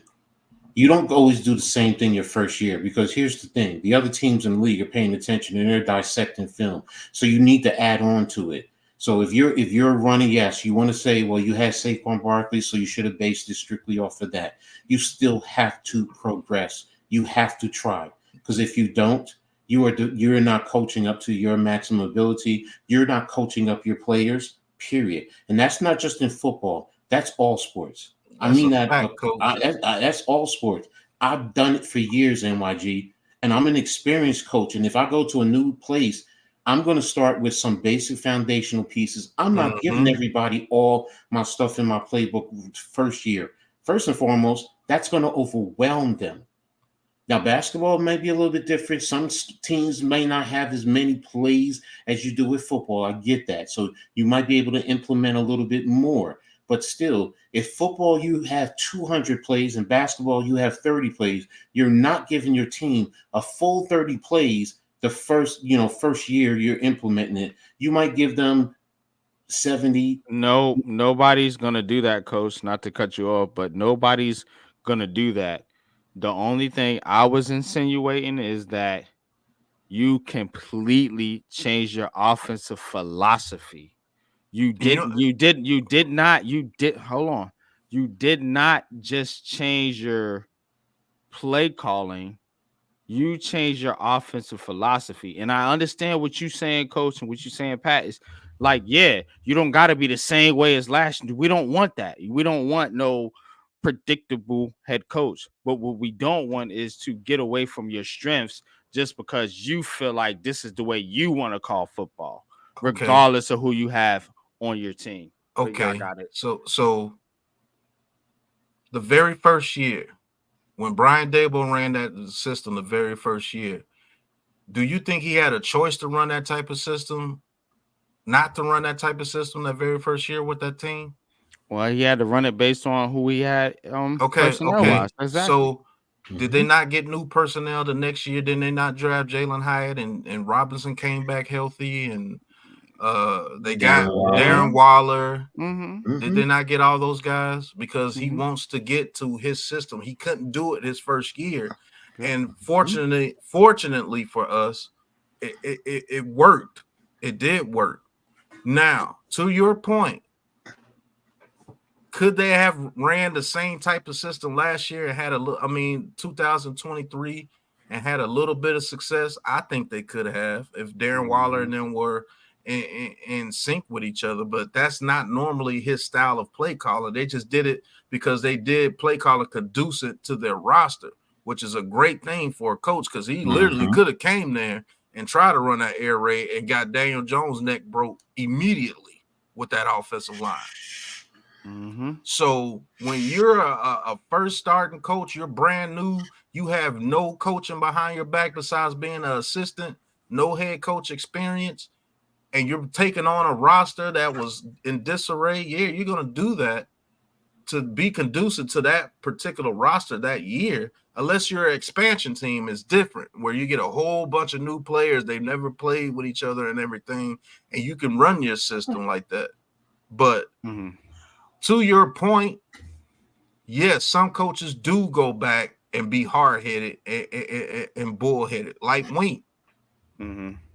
Wink's system is great when it's working, but when people figure it out, he doesn't change. He keeps doing the same thing. That's why it's feast or famine with Wink, no matter where he goes. That's where they disconnected that year, because I bring it back to the damn it Wink. Like, you see that they see the blitzes coming every time, and every time they're hitting you with a screen. Why do you keep doing it? It's about adjusting. Being a coach is about adjusting, and that's where the disconnect comes between maybe you and coach sometimes. I think y'all a dynamic duo, to be honest with you. But I love coaching. I understand that. It's just matches between grown men. I pick at him, you know what I'm saying, and he does the same thing. The Knicks. That's what I was going to say. You're just doing it because it's the Knicks, but that's where the disconnect comes a little bit between you and coach, because coach is looking at an extreme coaching rate. And that's why he brings it up. I've been coaching for 41 years. I know when you have to adjust, and because you have certain players at certain positions that you will want to upgrade, but you got to work with the motherfuckers that you got right then and there. So I'm going to call it different until I get the people that I want. That's why they brought in Hyatt, Wandale Robinson, Waller at that time before he went off the rails. That's why they brought Theo Johnson in right behind Waller, because they have a certain way they want to use a tight end, and he has that skill set. And that's why they changed it to 2023. And what messed them up, they really believed that offensive line was going to be able to hold up, and it blew up in their faces. And if you want to bash them for that, you are absolutely correct. I'm not here to apologize for what they did last year as far as the offensive line. It was truly a mistake. It was. And I'm quite sure if you could get Brian Daboll in a private room, pause, he would tell you, yeah, we messed up. We really thought that offensive line was together. We thought Evan Neal was going to progress. We thought John Michael Schmitz was going to come in and be what he was. We thought Ben Bredesen played well last year. He would play well.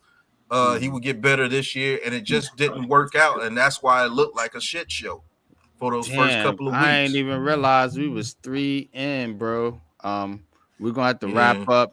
We're gonna have to get to Coach's Corner, man, so Coach can wrap up this great college football weekend, man. I must say, man, I enjoyed myself this college football weekend, man.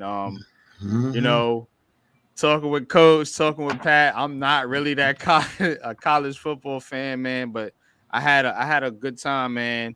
Notre Dame, Texas A&M, that was a blast, man. Florida State, what are they doing? I need a Woody. What are you doing over there, Florida State? Pat was frustrated last night. Pat was so frustrated last night. Hey, Coach, real talk, Coach. Yeah. That's the type of coach that I would be. I don't even know if that will be a great coach. But if I see my players doing just the dumbest stuff that you can do, and I see a team that's just running one play and I'm getting beat, me and my defensive coordinator would have had a real heart-to-heart. Like, what are you doing? And that's where it comes to the CEO type coach. Because if you're just an offensive coach with that Florida State team, it's a wrap. Because that defensive coordinator is like all over the place. And I don't know, man. I've coached Little League for a little bit, and I toned it back because I know those were kids. But I had a conversation with the defensive coordinator of my Little League team. They were between the ages of 10 and 12. And I'm saying, you see that they running this little dude on this little toss crack play. Why aren't you bringing somebody down to get? And we had a whole argument, and words were said, and Fists were almost thrown, but he saw that I was dead serious. He didn't want no part of that, so he just quit. And I wound up coaching the whole team for 2 years. Saying what no part of that. No, he didn't want no part of that. It was, and to be honest with you, he was mad because we weren't getting paid that much and whatever. I said, this is for the kids, man. This is to get these kids in an environment where they don't have to be in the park with gangsters all the damn time. They can actually come here and get and feel a team, feel an organization, and maybe they take that into school, and maybe they take that and build their own organizations because they play in an organized way, and we as coaches have to protect these kids and show them. That's why I didn't do it on the field. I was mad. Now, don't get it twisted. I was mad. I didn't curse in front of them kids. But after the game, we had it out in the parking lot, and they was like, "Hey, listen, he quit. He said he couldn't work with you." I was like, "Okay, that's cool." I never attacked him or anything. He squared up. He went on his back foot. So I'm like, okay, you ready? He ain't going on his back foot. Huh? So if you ever fought before, somebody get on their back foot, they squaring up. It's like, okay, back foot, yeah. It's time to shoot some shots. I'm seeing if I have to duck one real quick. But coach, like I said, I wasn't trying to, be loud and everything on the stream, but man, that was just frustrating, man, for real. I understood. I understood. That's why it didn't bother me, man. I understood 1,000,000,000% because it was frustrating for me too. So, but what happened? The football game last night, Florida State and Boston College. Just talking about football. Like, say, Lou, if you saw a team and they was running the same play against your defense, and you looking around like you looking at your defensive coordinator, like you don't see them keep running the same play the whole game, like the same play. That Florida State game, I wish you could have seen it, bro. They didn't make no adjustments at all. None. And it's I'm like what's the Uno game, bro. Yeah, it's like the Uno game. The same the Uno shit, bro. Pack came out He and was mad because they ain't make no. Like with the quarterback, this quarterback is struggling. Why you keep putting this dude in empty sets, knowing that he's not going to be able to get the ball to the receivers? What are you doing? And the Boston College quarterback, he's not like that as far as throwing the ball. They're just running a bunch of misdirection. Why does your defense keep following the damn misdirection, allowing this damn running back to be on a freaking loop route at the back of the field, a wheel route? I said, why is a running back got 5 catches for over 100-something yards and 2 touchdowns? Because the defense on the same wheel route. Was running the same not route. Over pursue, for one, and they obviously ain't making no damn adjustments. So obviously, your play calling is bad. If your defense keep following the misdirection, you have not taught them not to over pursue. Facts. They giving up the lane. Pause. So either get some people in there that know how to pay attention, or you got to coach these dudes up. One of the two is messed up, and it looked like it was both. It looked like the defensive coordinator was confused too. I'm like, what's going on?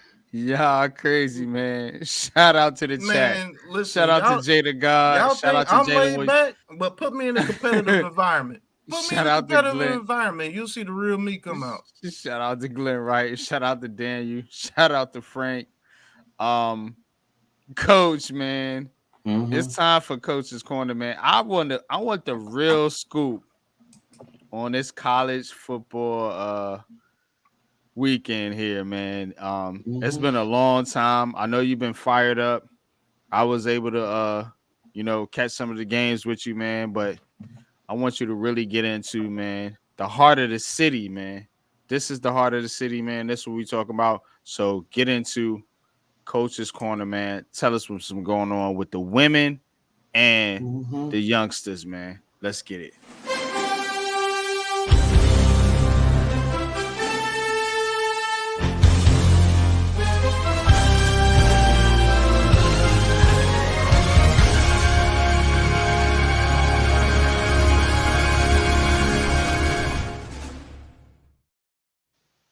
All right, guys. I really appreciate everyone. First and foremost, everyone. Great show, great interaction.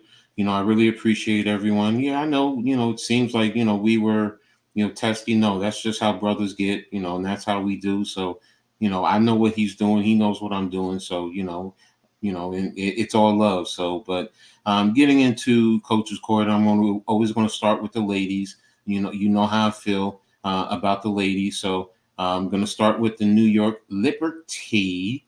Last week, they played 3 games last week. They played against I have it right here. They played against the Phoenix Mercury, the Los Angeles Sparks, and the Seattle Storms, and these were all on the road. So they initially beat the Mercury, led by Brianna Stewart, 21 points, 6 rebounds, 6 assists. That was on Monday. On Wednesday, they actually fell to the last place Sparks, 98-88. De'Erica Hamby and Rickea Jackson helped lead the Spark, breaking New York's 7-game winning streak during the process. And then New York on Friday went to play the Storm, and they defeated the Storm 98-85. Brianna Stewart had 32 points. Sabrina Ionescu, 25 points, 8 rebounds, 8 assists. So it's getting very intriguing as we get down to the wire. Moving on to the complete WNBA. Now we're going to be talking about the playoff positioning, and it's really winding down, as you guys can see. They got to fix that. New York's in first, Connecticut's in second, Minnesota's in third now. Vegas is in fourth. They're up because for a while Vegas was in the 5th spot. Seattle's in the 5th spot. Indiana now has overtaken the Phoenix Mercury for the 6th spot, and that's big. For a while, Indiana was either out of the playoff or in the 8th spot, and they've worked hard, and I'm going to talk about them in a little bit. Phoenix is in the 7th spot, and Chicago and Atlanta, they're basically tied right now for the last playoff spot. Some publications have Atlanta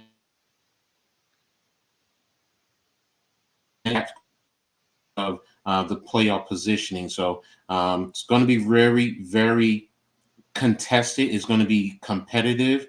It's going to be hot, but I love it. Now the Fever, they're the hottest team right now. They've moved into the 6th spot. And, like I said before, Indiana is actually led by 2 elite players, Kelsey Mitchell and Caitlin Clark. Mitchell, and NYG, you always talk about her. She scored since the Olympic break over 20 points in each game that she's been back. She's been that dynamic, and she is just phenomenal with her play. Caitlin Clark, she's broken the assist title. She's also solidified the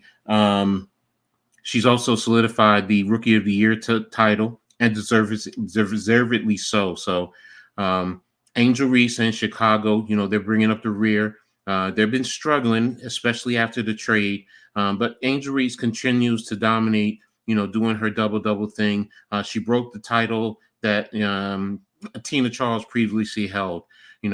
As you see there, Vegas has moved up into the 4th spot. A lot of that started with they started out slow with Chelsea Gray. She was out for injuries, but she's come back. They've played much better. They're still working to build up to their championship medal. So, and as you see, the top 3 teams, it's that close. Minnesota in the 3rd spot. They're literally a game behind Connecticut. And I just see that Connecticut lost today. So I'm going to wait until tomorrow to see the update with all the positionings. I want to see how close the Minnesota has gotten. So, and New York, it's not secure for them right now in terms of the number 1 seed, but they're close. I believe they have another 6 games left to play. So with that, they have the opportunity to close out and secure the number 1 seed overall. Now they do play 3 of their games that they play in the next few games are against they play Minnesota, they play the Aces, and they play Seattle. Those are 3 playoff contending teams. So if they can secure those wins, I'm gonna end it here, bro. Okay, bro, no problem. You have a good night, man. I'll see y'all tomorrow. I'm sorry, bro. Mm-hmm. But again, New York, if they secure those wins, I think they're definitely going to secure the number 1 seed. everything else is against Atlanta, Dallas, and Washington. So they're in good position to pick up the number one seed, and that's what they definitely need to move on in the playoffs and get control of what they need to do in terms of the number one the playoff positioning. It's imperative that they win the home court because they have the best home court record in basketball. I believe they're 14-2. So, it definitely will position them well to get a championship if they can go ahead and solidify the number one spot. But Minnesota is tough. That's the team that is most concerning to several New York Liberty fans because they've given New York a tough fight in all the games that they played. So New York definitely has its work cut out for them to hopefully get that first championship. So, but that's going to be it in terms of the ladies. Next, I'm going to move over to college football. I'm going to start with the Syracuse Orangemen. They, played their first game. Let me make sure I get the right screen for you guys.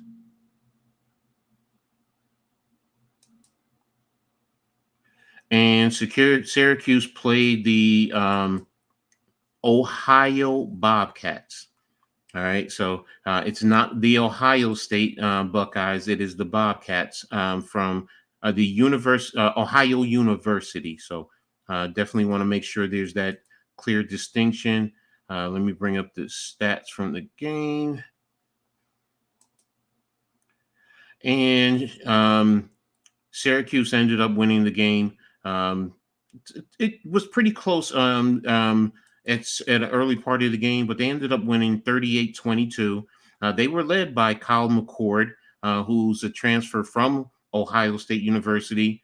McCord, as you can see, was 27-39, 354 yards, 4 touchdowns, and 1 interception. So definitely played very well. Navarro Parker for Ohio, moderate numbers, 18-30, 181 yards, 1 interception. So, but Ohio, they ran on the Orange. They gained a total of 290 yards, man. That's way too much, especially for a ACC program when you're playing a MAC program. But, they were also led by LaQuint Allen, who's had 98 yards on 15 carries. Overall, they rushed for 136 yards. But again, for Ohio, Anthony Tyus, 16 carries, 203 yards, 2 touchdowns, man. He was killing them. He definitely was killing them. So I know Coach Brown, has spoken about making certain adjustments in the defensive game, and I think that they will be there next week. So for Ohio in the pass game, receiver Coleman Owen, 10 receptions, 137 yards. For Syracuse, Arande Gatson II, 7 receptions, 108 yards. Gatson is a former wide receiver. Now they have him at tight end. He's more of a slot tight end, so definitely a good player. One player who had a phenomenal game was Trebor Pena. In the passing game, 6 receptions, 78 yards, 2 touchdowns. But in the rush game, he was 3-9, but he also got 1 touchdown there. So he had a total of 3 touchdowns. So, he was very productive for the Redmen. So next up for them, they're going to be taking on number 3 Georgia Tech, who's coming off a win over Georgia State, 35-12. This game will be Saturday at 12 o'clock, and it'll be in Syracuse. So definitely going to be a tough game for Syracuse. Georgia Tech is 2-0, and they're hot. So the Orangemen definitely need to step up the game. They need to improve in terms of their offensive game. And I think once they do that, they're going to be able to step up and show their mettle in reference to the competition. Now, the Orange also had 2 players who gained some recognition. Let me bring those up for you. One is linebacker. Here it is. Linebacker Marlo Wax. He earned ACC Linebacker of the Week for his game against Ohio. So he had a pair of tackles for a loss, 6 total tackles, a sack, a forced fumble in the win. He moved into sole possession of second on the all-time forced fumble program, forced fumbles with 9, and he trails Hall of Famer in professional and college, Dwight Freeney, in terms of sacks. Also, Kyle McCord, he earned a weekly performance honor after he made the Davey O'Brien Great 8 award this week. So kudos to those 2 players for making those awards, and it's good for Syracuse, going forward. So again, like I said, shout out to them, for everything that they're doing there for Syracuse. One thing I want to touch on real quick, in terms of basketball for Syracuse, Kenyon Anthony, son of former NBA New York Knick Carmelo Anthony, he's going to be having an in-home visit tomorrow with Syracuse. This was reported by Deshaun London of 247 Sports. So that's a big thing. I mean, Anthony also is scheduling other visits. He has a visit next week with USC, and he's also scheduling a visit for Rutgers. But in terms of rankings for 247, he's the number 31 overall prospect and the number 5 shooting guard in the class of 2025. So that's a big thing for Syracuse and anyone who gets him. I'm sorry, go ahead. Who was that? Oh, no, I was just my bad. No, I thought you were going to ask me a question. So next thing I'm going to jump on is college rankings. So you were talking about the games there. So we can talk about that a little bit. Let me bring up the rankings. Okay. The AP rankings actually came out today. So I'm also going to get into, here it is.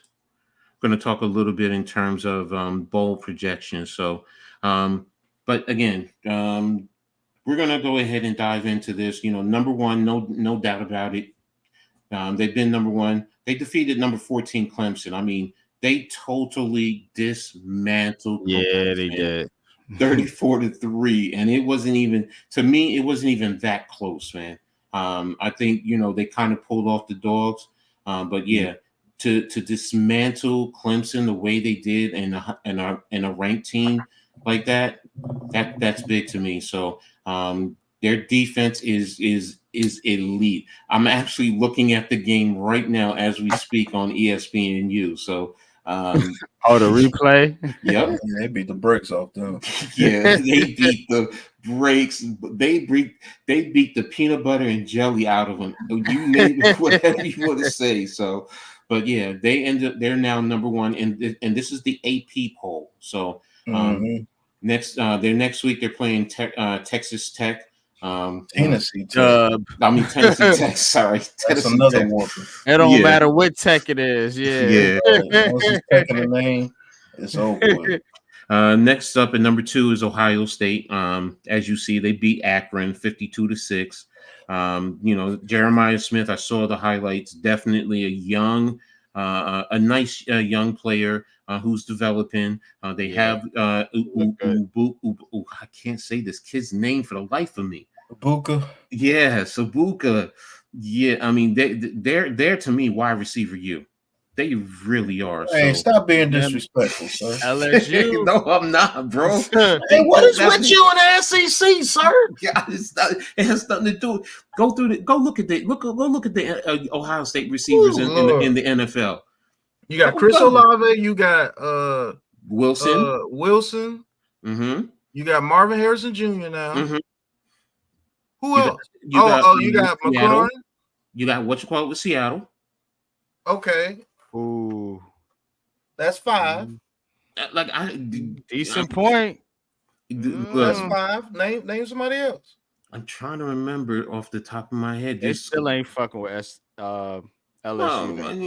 You got top 5, right? Okay, you got Jamar Chase, you got Justin Jefferson, you got Malik Neighbors, you got LSU. Odell Beckham was that dude at the beginning, but he's not like that. Okay. You got Juice Trey Palmer over there. Yeah, Juice Landry, Trey Palmer. Well, you talking about dudes right now.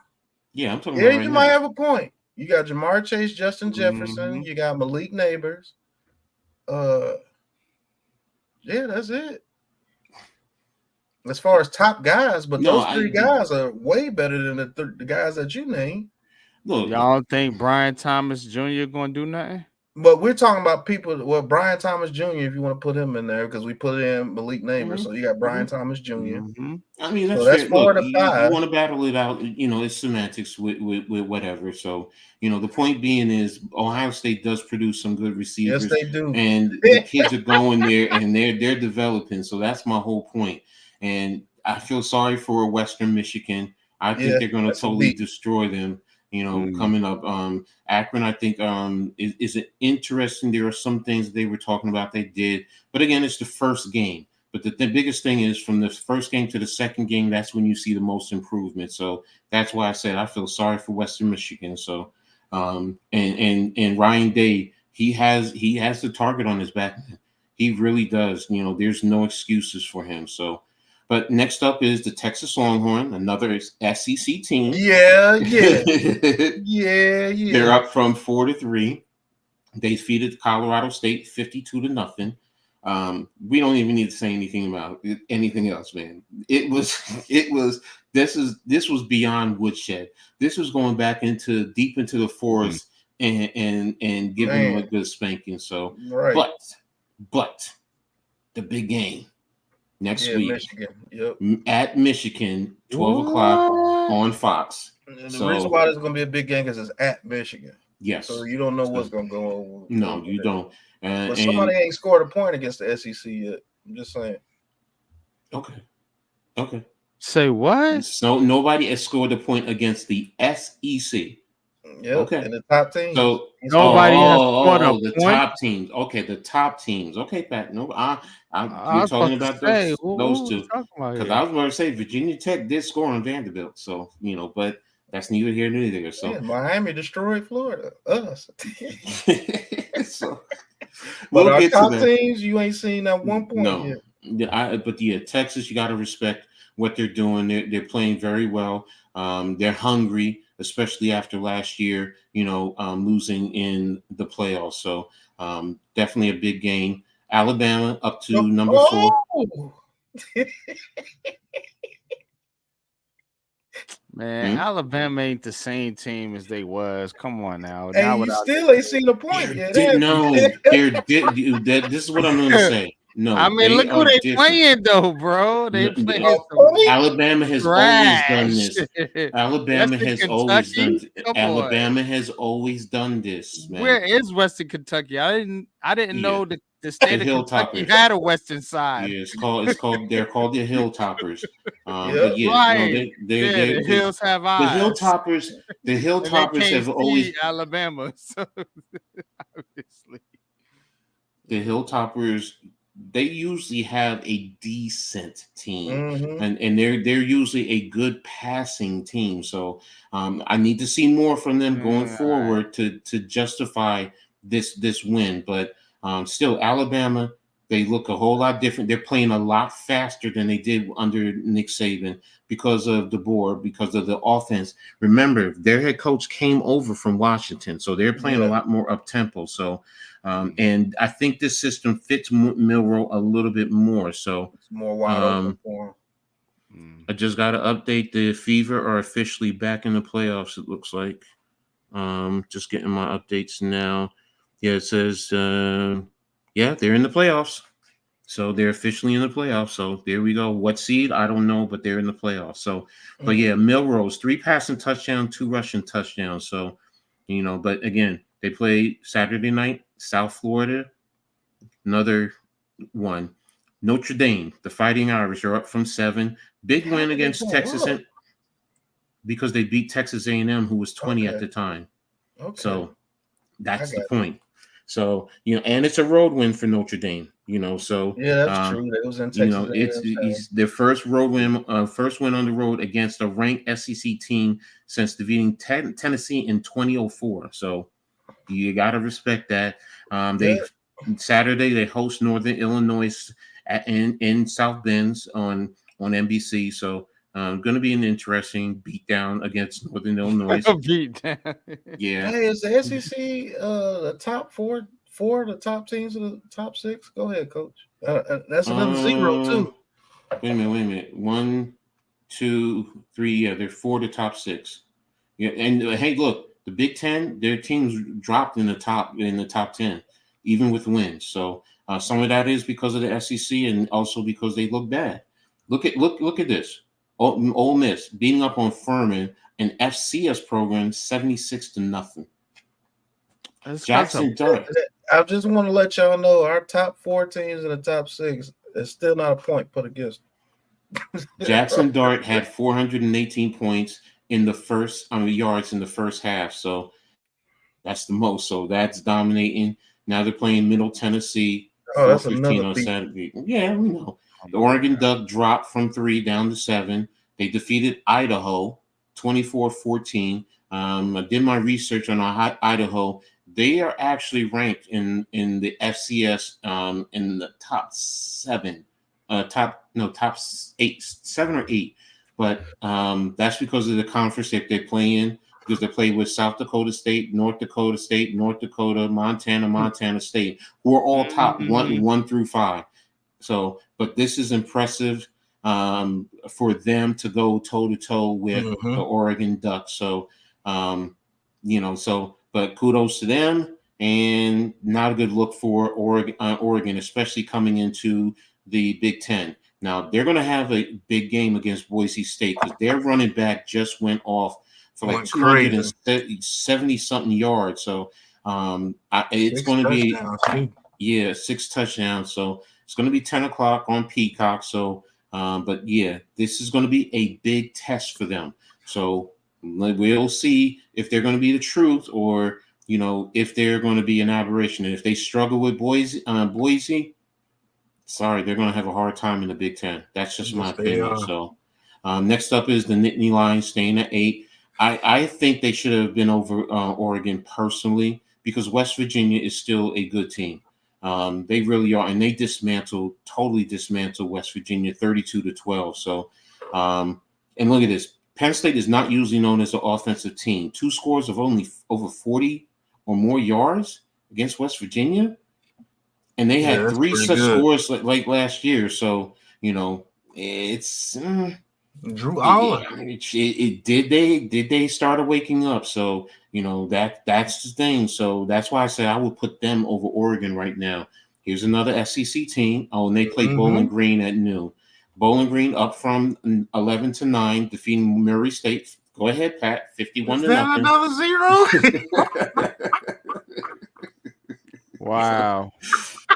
So where's Miami? I will get to them. You'll see. Buffalo is next up on the slaughter board. They're definitely gonna be carving up some buffalo meat on Saturday. So not no buffalo wings. I'm talking about buffalo meat. Next up is Michigan. Michigan is at 10, down 1 spot. Defeated Fresno State 30-10. Look at this. Michigan had 89 yards of offense in the first half. So, and you have, your head coach who's the offensive line coach from last year. So, I don't know what's going on over there. So, is that 5 Big Ten, 5 SEC teams in the top 10? Yeah, it's 4 in the it's 4 of the SEC and 3 of the Big Ten and How 1 you independent. not gonna have Miami top 10? Because they were ranked low and they beat Florida. They beat us. We are trash. Next up is Utah. They were 12 up to 11. Utah is tough in the Big 12, 49-0. Cameron Rising, who's been there for 100 years, 5 touchdowns. That's a career high, but he's starting to get the feel. It's going to be an interesting game playing Baylor. This is going to be their first Big 12 game. Saturday at 3:30. Baylor was 3-9 last year, so but they were usually prior to that a good program. So I want to see if Coach Aranda gets the Bears rebounding. If not, this is going to be another beatdown. So here you are, NYG. They're the Hurricanes. They're up 7 spots. Mm-hmm. They're 7 spots though, so that's a They should big be in jump. the top 10. It's a big spot. It's going to be hard to really go from 19 to into the top 10. So they not better than what's the other team up there? Utah. Utah. It's based on the. Go ahead, Pat. It's based on the rankings. NYG. They were ranked 19th, and now Florida was ranked. If Florida was I ranked, yeah, they'd probably get up there. But Florida wasn't ranked. We weren't ranked like that. You see what I'm saying? You got Cam. Go ahead. No, you're right, Pat. Finish up. No, I'm just saying, like, if it was a Florida team that was good, like SEC team, though. I got you, NYG. If we were ranked, like, let's say we were ranked 15th or 17th, and they beat us like that, they probably would have jumped Utah. It would have been at least 11, maybe even top 10s of Michigan. Yeah. Who did Utah beat? Go down. They beat Southern Utah. Southern Utah. Who was that? They even have beat them 49-0. They did what they were supposed to do. But look what Miami did. They beat Florida. Florida. But Florida is not a good team, bro. That's what he's trying to say to you. We're not a good team this year. You're looking at the name. You're just looking at the name NYG, and it's not about that. See, that's why I'm trying to get you to understand. First and foremost, they were ranked at 19. To jump up into the top 7 spots, that's much respect. Now, if you had said I could respect that if they was 19th and they jumped 7. Now, if they would have beat us 76-0 or something like that, yeah, they would be top. They'd probably be like number 8, number 7. So probably next, if they win the next game, they'll probably be Florida. And I'm going to say this: these teams know each other, and a lot of these kids went to high school together. They competed against each other, and just because it's a major. No, it's not a HBCU. Don't think that they're going to. There have been times that Florida A&M. Absolutely. Now. Do I think Miami's going to win probably like 40 points? Yeah, I do. But Florida A&M is a good school. So, and that's what I want to see. Can Florida A&M at least be in contest again? I know why you doing this, NYG? Sorry. Yeah, he's ACC guy. Yeah. I know why you doing this. What? Next up is USC. USC. Now look, NYG. Just to our argument earlier. USC was at 23. They jumped up 10 spots. Why? Because they beat number 13 LSU. That's why they jumped up that many points. If Florida was ranked higher, then they would have jumped higher. So let's say that score was 41-20. USC would be top 10. So here you go, Millen Moss. What he threw for over 350 yards and a 75 completion percentage, man. I didn't realize it was 75. I didn't know he had that high of a completion percentage that game. Now that was a damn good game, Coach. I love calling that. That was the game of the week for me. Just sitting back watching that game, I was just and I've watched the replay, and it just you go back and watch. For me, I go back and watch, and I'm in love with it. So that's an instant classic, and I can always watch that game. Next up for USC, another Utah school. What's good? So Zion, Trojan fan, there you go, talking about his mighty Trojan. Fight on. So next up, another SEC team. Oh, there's the first points scored against the SEC team. Top SEC team. It's like 500-3. They defeated Chattanooga 69-3. They ain't play nobody though. It's the first week. NYG. Nobody ever really does right now. A couple of teams are making the adjustment because some teams did play some pretty tough teams. As I was saying, with the new change in the playoff, that's why you're seeing that now. Prior to see what you don't understand when it comes to football, like I could pull up Rutgers' future schedule. They have teams scheduled up for like 5 years down the road. So sometimes and they've always that's why people have the issue with it. They always start out with cupcake games. To be brutally honest, these teams they're getting a couple $1 million to come to Tennessee and get their butts kicked. So that's what it's about. So you'll see changes as we go forward. But their quarterback 314 yards in a half. So impressive. So we'll see as they keep going. Because guess what? They're playing the ACC team. Yeah. They're playing in Charlotte, North Carolina. So that's a big game. That's a big game on Saturday. You might want to call that one, Coach. That's Saturday. Saturday. Mm-hmm. Yes, Saturday in Charlotte, 7:30 p.m. on the ABC. Oh, snap. That might be the game to call, Coach. Damn. I wonder if I can get tickets to that game. See, that was Pat, Colorado and Nebraska. Oh, that might be the game to call too. Yeah, we'll figure it out. Yeah, so it's like I get it. Colorado is the intrigue. That's why I don't know how to get that stream though. Like it's on ABC. It's on ABC. College football. I'll show you how to get those streams. I'll show Next up is another SEC team. Oklahoma defeated Temple. Sorry, Temple. You're not Temple tough this week. 51-3. Trash.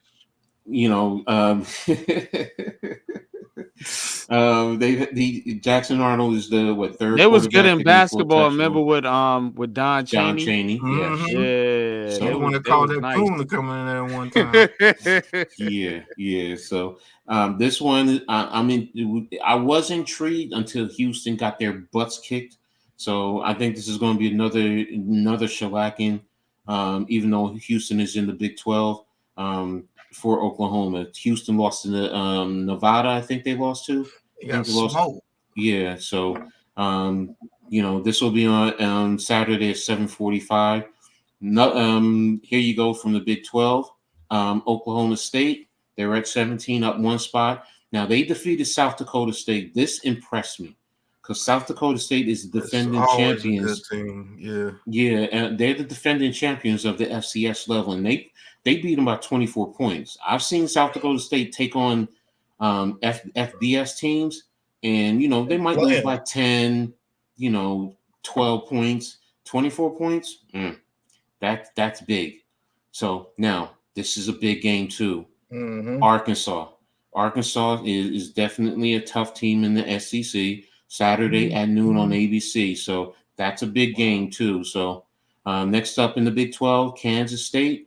They beat University of Tennessee Martin 41-6. Moved up from one spot. Third straight opening win. So now they go to Tulane. That's a little dangerous. You want to know something? You want to know something funny about Kansas State? I'm gonna tell y'all a funny story. So I used to play the NCAA football game or whatever, and we started like this little dynasty league with some friends of mine on this one, like the online thing first start going on Xbox or whatever, and I had Kansas State. That was my team. You know what I'm saying? And I was kicking ass. That's because that's when they had Jordy Nelson. Byron Lockett came from there. Man, that team was nasty. They definitely were. I just thought that was funny. That was a Bill Snyder offense. So they've always been that type of team in the past. So and they're getting back to what they used to be. They're in Kansas, Manhattan. They're actually in Manhattan, Kansas. So that's funny too. Yep. All right, first loss. Y'all can go. Here you go. LSU, tough loss, but respectable. Brian Kelly, slamming the table, whatever the case may be. Taking, saying whatever. I don't like that man. Sorry, that's just me. So.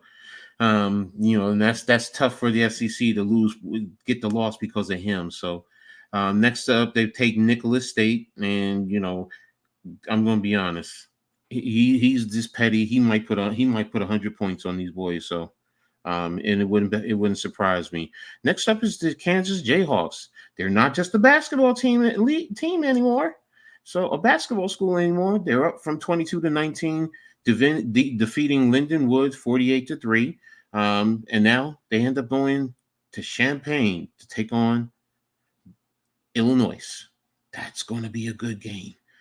Illinois is a tough-minded, grinding team. So, will Kansas be able to handle that physicality? We will see. So, another team from the Big 12, Arizona.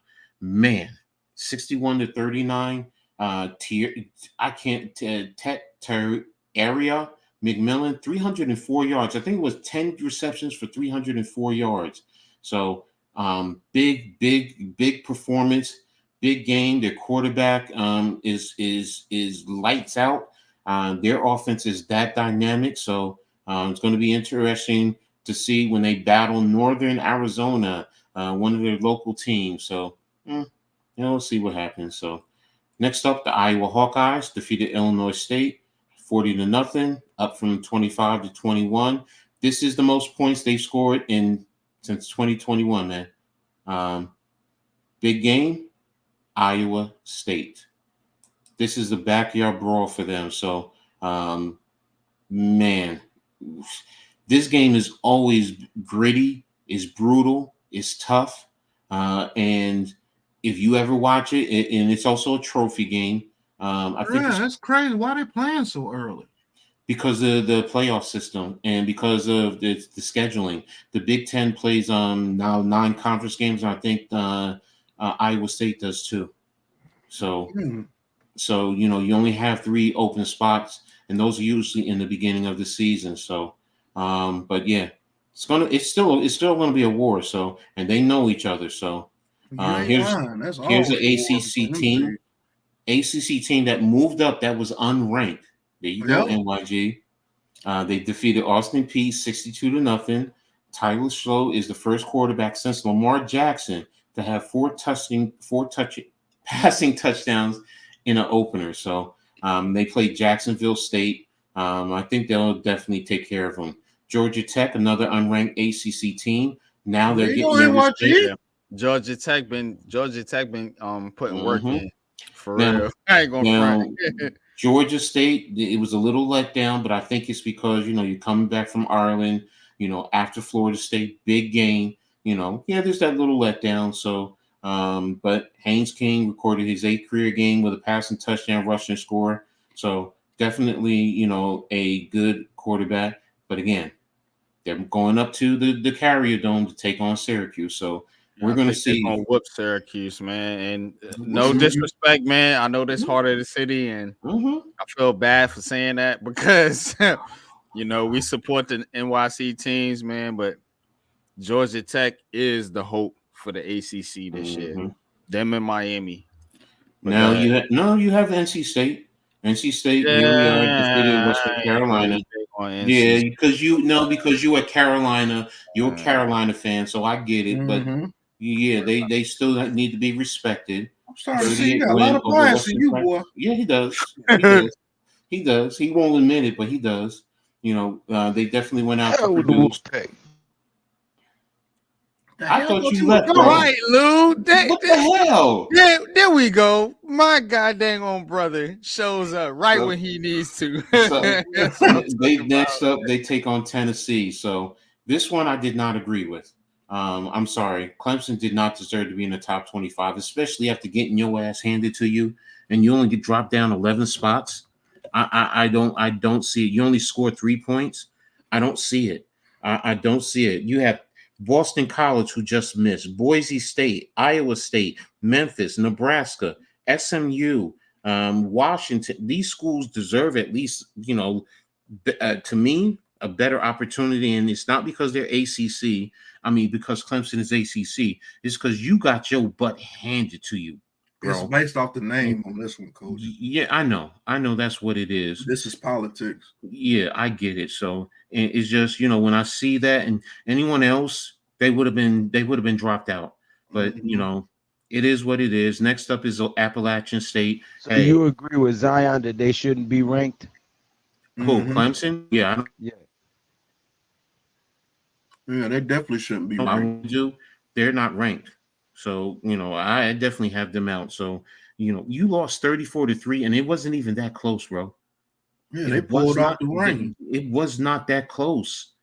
I mean, what are they doing over there? You don't want to take advantage of the transfer portal, and I get developing, young and freshmen and all the way up. I respect that part.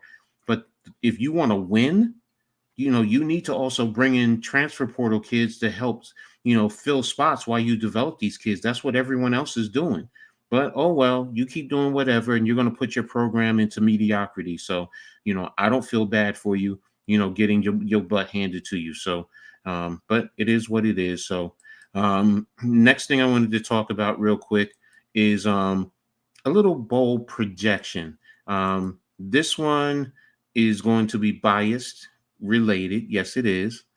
And where is it? Here it is. No, here it is. Now it's going to start out. First and foremost, this article was written, and this is on ESPN, and this is written by Kyle Bonogra and Mark Schlabach.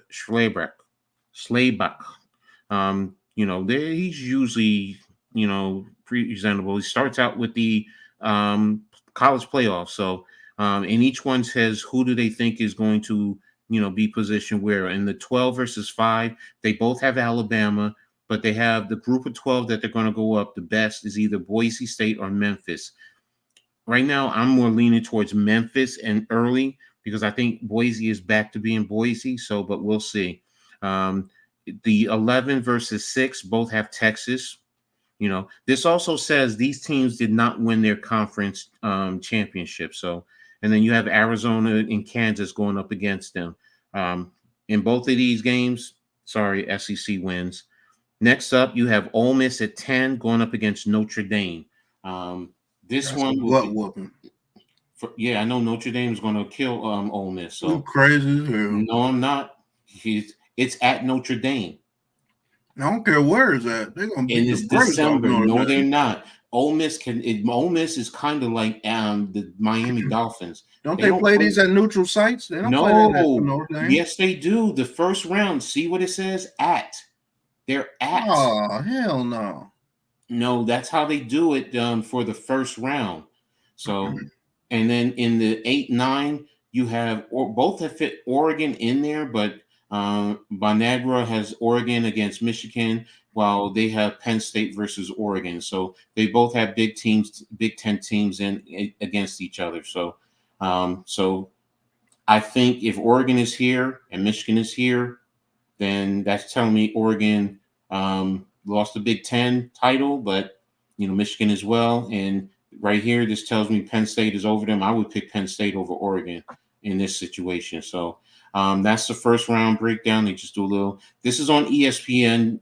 So if you guys want to see it, you can go pick it up. And then here you'll have in the quarterfinals, Texas versus Utah, Alabama versus Utah. That one is at the Fiesta Bowl, December 31st. January 1st in the Chick-fil-A Peach Bowl, they have Alabama. Here they have Alabama and Miami and Texas and Miami. So, and these are quarterfinal games. So the next one is the Rose Bowl, Notre Dame versus the Ohio State, Ole Miss versus the Ohio State. See, Pat, there you go. One has Ole Miss, one has Notre Dame. So we're both right. Next up is the Sugar Bowl, Georgia versus Oregon in both. So they figure Oregon wins going forward. So, and then the national championship game, semifinal, the Orange Bowl, Georgia versus Bama in both, SEC. And then you have the Cotton Bowl, Ohio State versus Texas or Miami championship game, Georgia versus Ohio State. So SEC versus Big Ten. So there you have it. SEC versus SEC. Yeah, all right, whatever.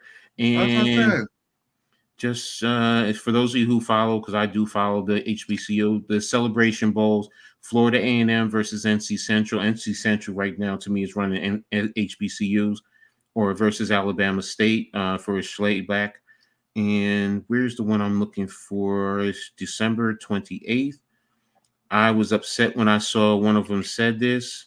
Here we go. They figure, NYG, you with me? Is he with me? Mm-hmm. Oh. See, that's why I wanted him to see this. This is the Pinstripe Bowl. Banagra has Rutgers going back, taking on North Carolina. Now, there's no win projection in terms of this. And the other one, I wanted to show you the Mayo Bowl. The other one has Rutgers playing in the Mayo Bowl. Did I pass the Mayo Bowl? January 1st, I think it is. 31st, Citrus Bowl, Texas Bowl, Gator Bowl, First Respond. Oh, here it is. He has Florida State playing Rutgers in the Mayo Bowl on. I got Rutgers. January 3rd. Both games they have Rutgers playing an ACC team. So definitely wanted to. Y'all hating on the ACC. It's all right. No. Oh, see, you weren't there for the first it's one. all Wait a right, minute. No. This is projections though. But I just want to have a little fun with you with this one. Did I pass? Here it is. There you go. Here it is. He projects Rutgers taking on North Carolina. Oh, and I got Rutgers. You want to bust that ass, yo. Whatever, man. Just Whatever. saying, man. No disrespect. Whatever. I love Rutgers and all that, but I'm going to take this L when you playing Carolina. Whatever, son. Mm-hmm. Last thing I want to touch base with you guys is in terms of my Scarlet Knights. Oh, wait a minute. Did I skip over something? Wait a minute. I think I skipped over something. College news, men's basketball. Oh, yeah. There it is. Princeton. For those of you who follow the Princeton Tigers or in the area, if you want to see some great games, 5 home games, Princeton is selling season tickets for starting at $45. I mean, you can't beat that to go see college football, even if it's Ivy League.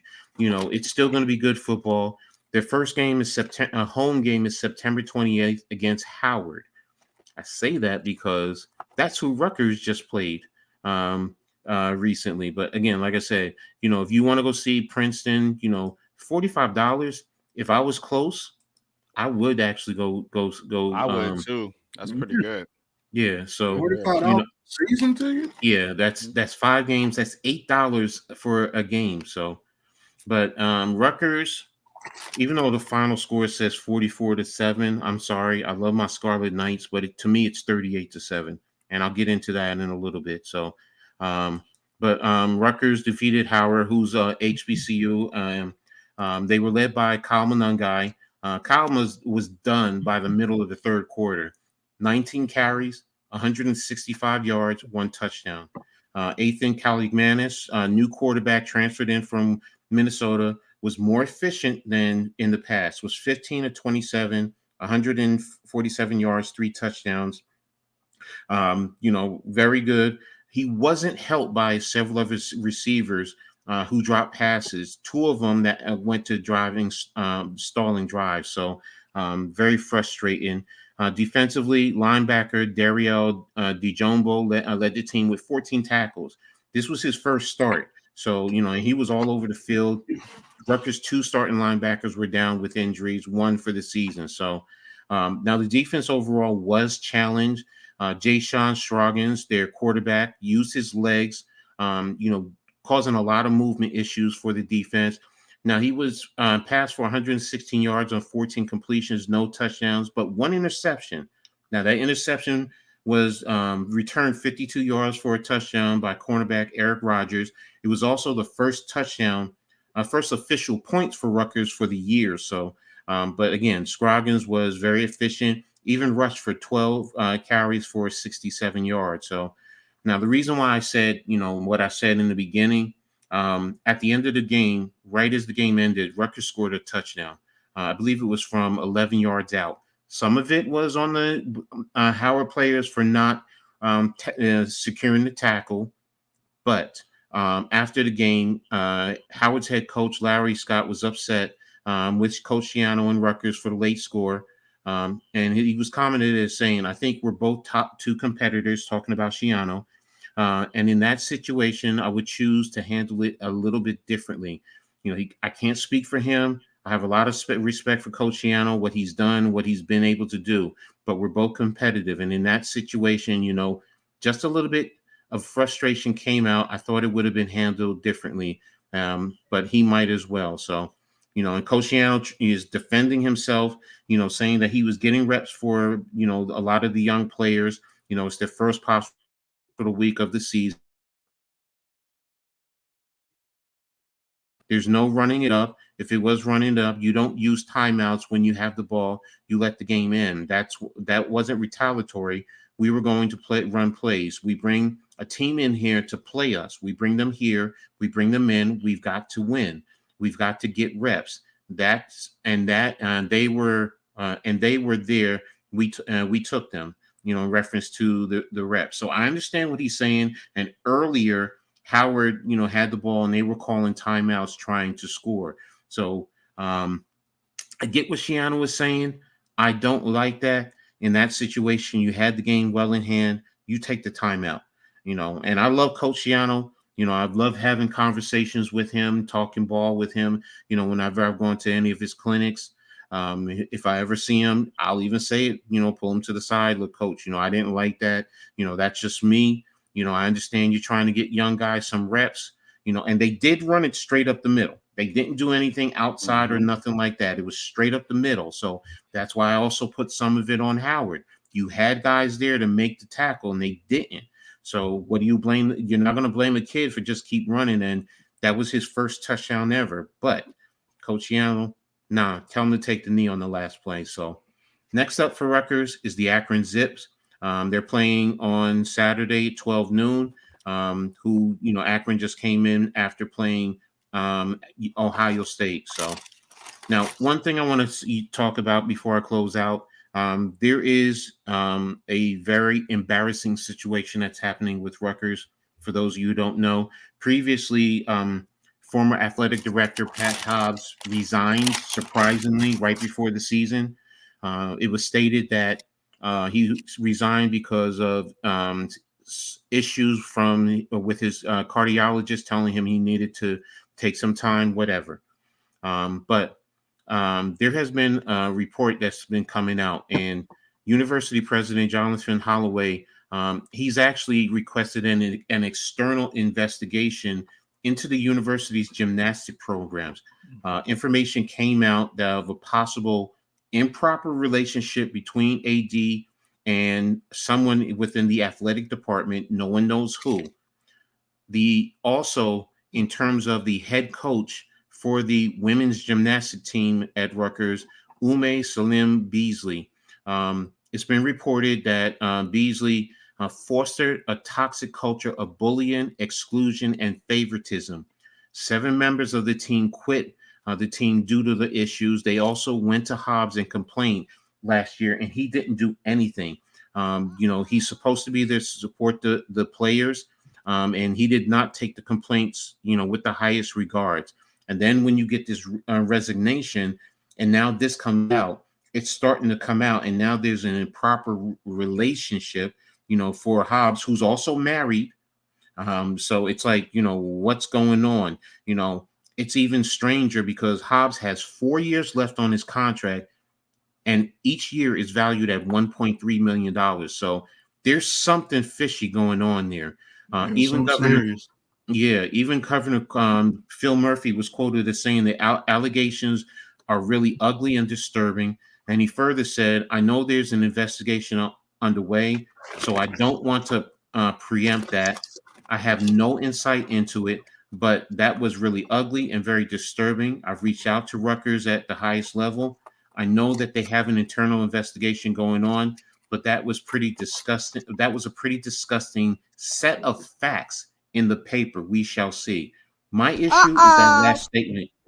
When you say set of facts, that means it's justified. There's a lot going on there. So, and hopefully they will get it rectified and corrected and take Rutgers out of the negative right now as an athletic program, man. Because they're on the upclimb, they're on the uprise right now, and to have a situation like this going on is not good. So, but that's what I wanted to talk about. That's Coach's Corner. Back to you, NYG.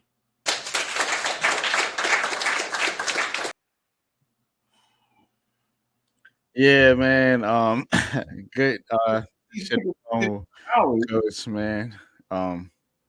You already know what it is, man. But yeah, man. That Rutgers Yeah, that's disturbing. Very disturbing, man. And you don't need it. Hobbs, when he was brought here, he came in to clean up another controversy, and now he's going out creating his own. So, and you know, it really bothers me, man, because y'all know me, y'all know how proud I am of Rutgers. I don't like seeing stuff like this, man. You know, but you know what? I'm gonna bring it to light when it's wrong. You know, and just like I said with Coach Shiano, you know, and I got nothing but love for Shiano. So I'll go to bat for him. I'd love to be on his staff. But, you know, when you're right, you're right. When you're wrong, you're wrong. And with this, that's wrong. Those women are there. Yes, they're there to get an education, but they're to compete. And you're supposed to help guide and mold them. You're not supposed to tear them down. I get, you know, making kids fight out. Some kids sometimes don't understand. You know, you got to compete to get your what you call. Some of them feel entitled, and that's true. But you know, when you got 7 at your gymnastic program, that's concerning. So, you know, and then you hear, you know, of an improper relationship. You know, I instantly think romantic. I'm not gonna lie.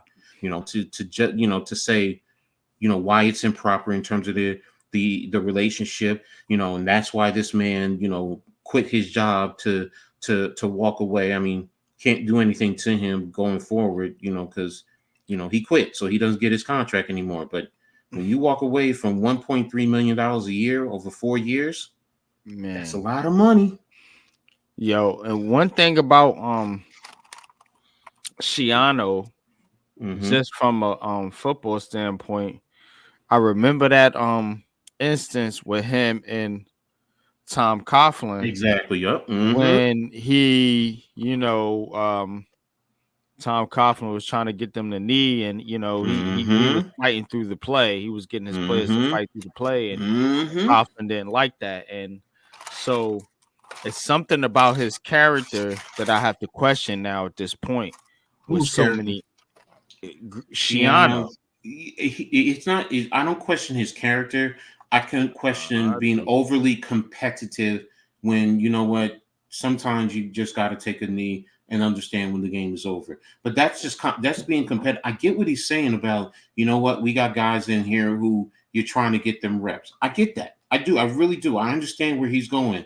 Like I said, he ran up the middle. It's not like he ran a toss to the outside, he threw a screen or nothing like that. That's schematics though, bro. It's like you got rules, and I understand, coach, you're very technical, but you have rules and then you have unwritten rules.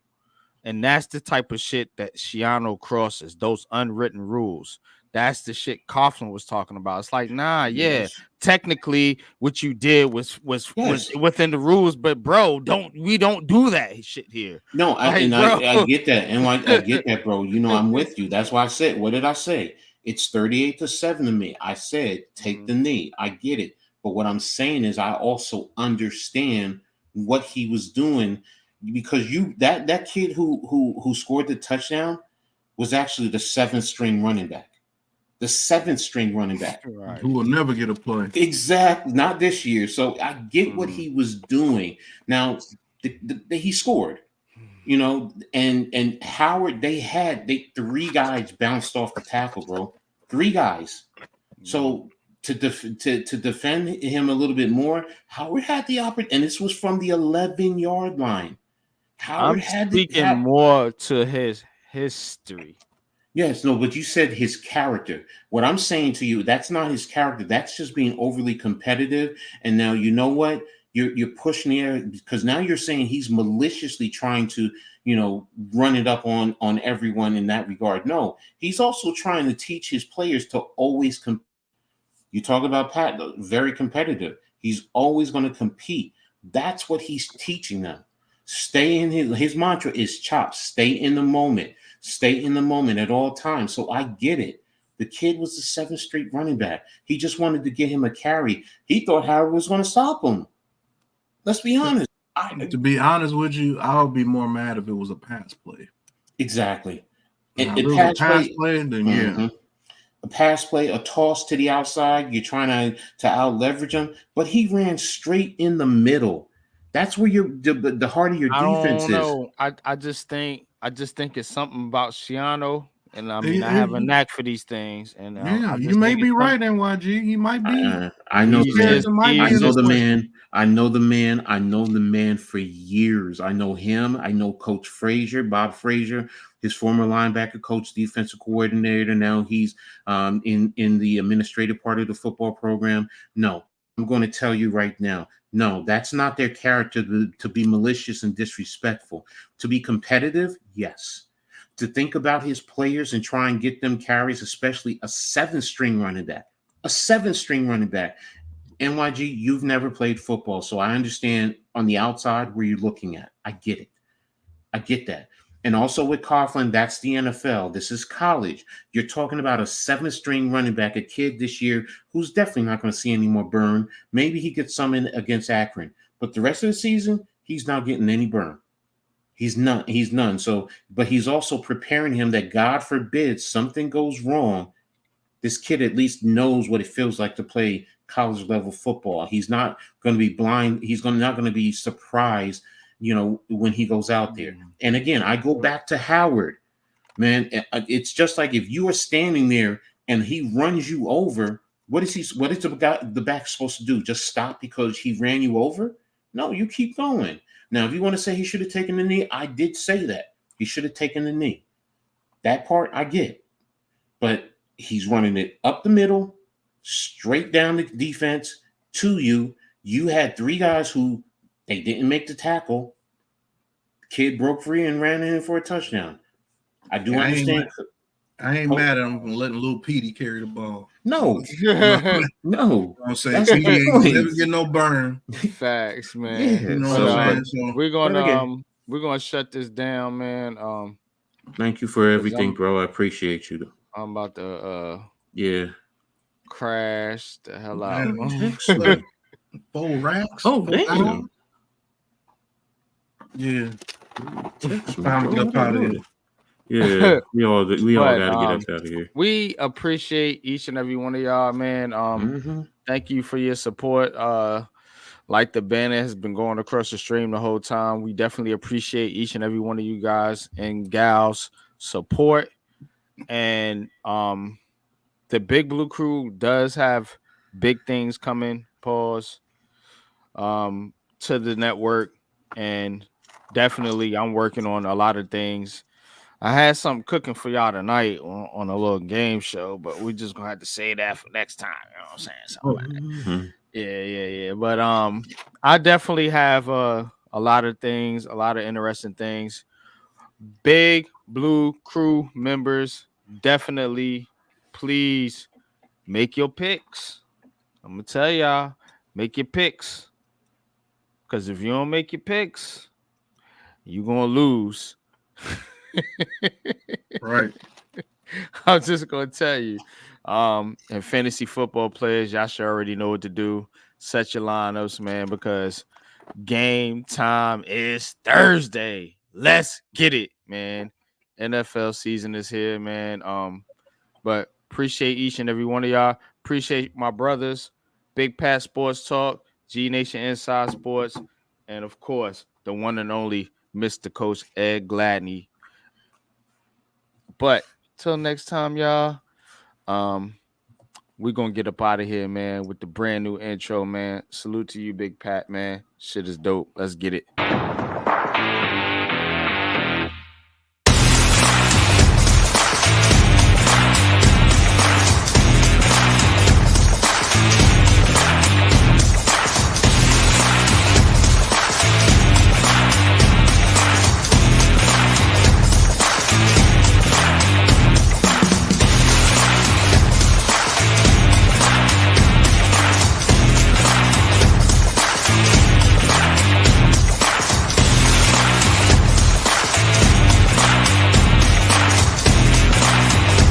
This has been a Big Blue Crew Sports Network production.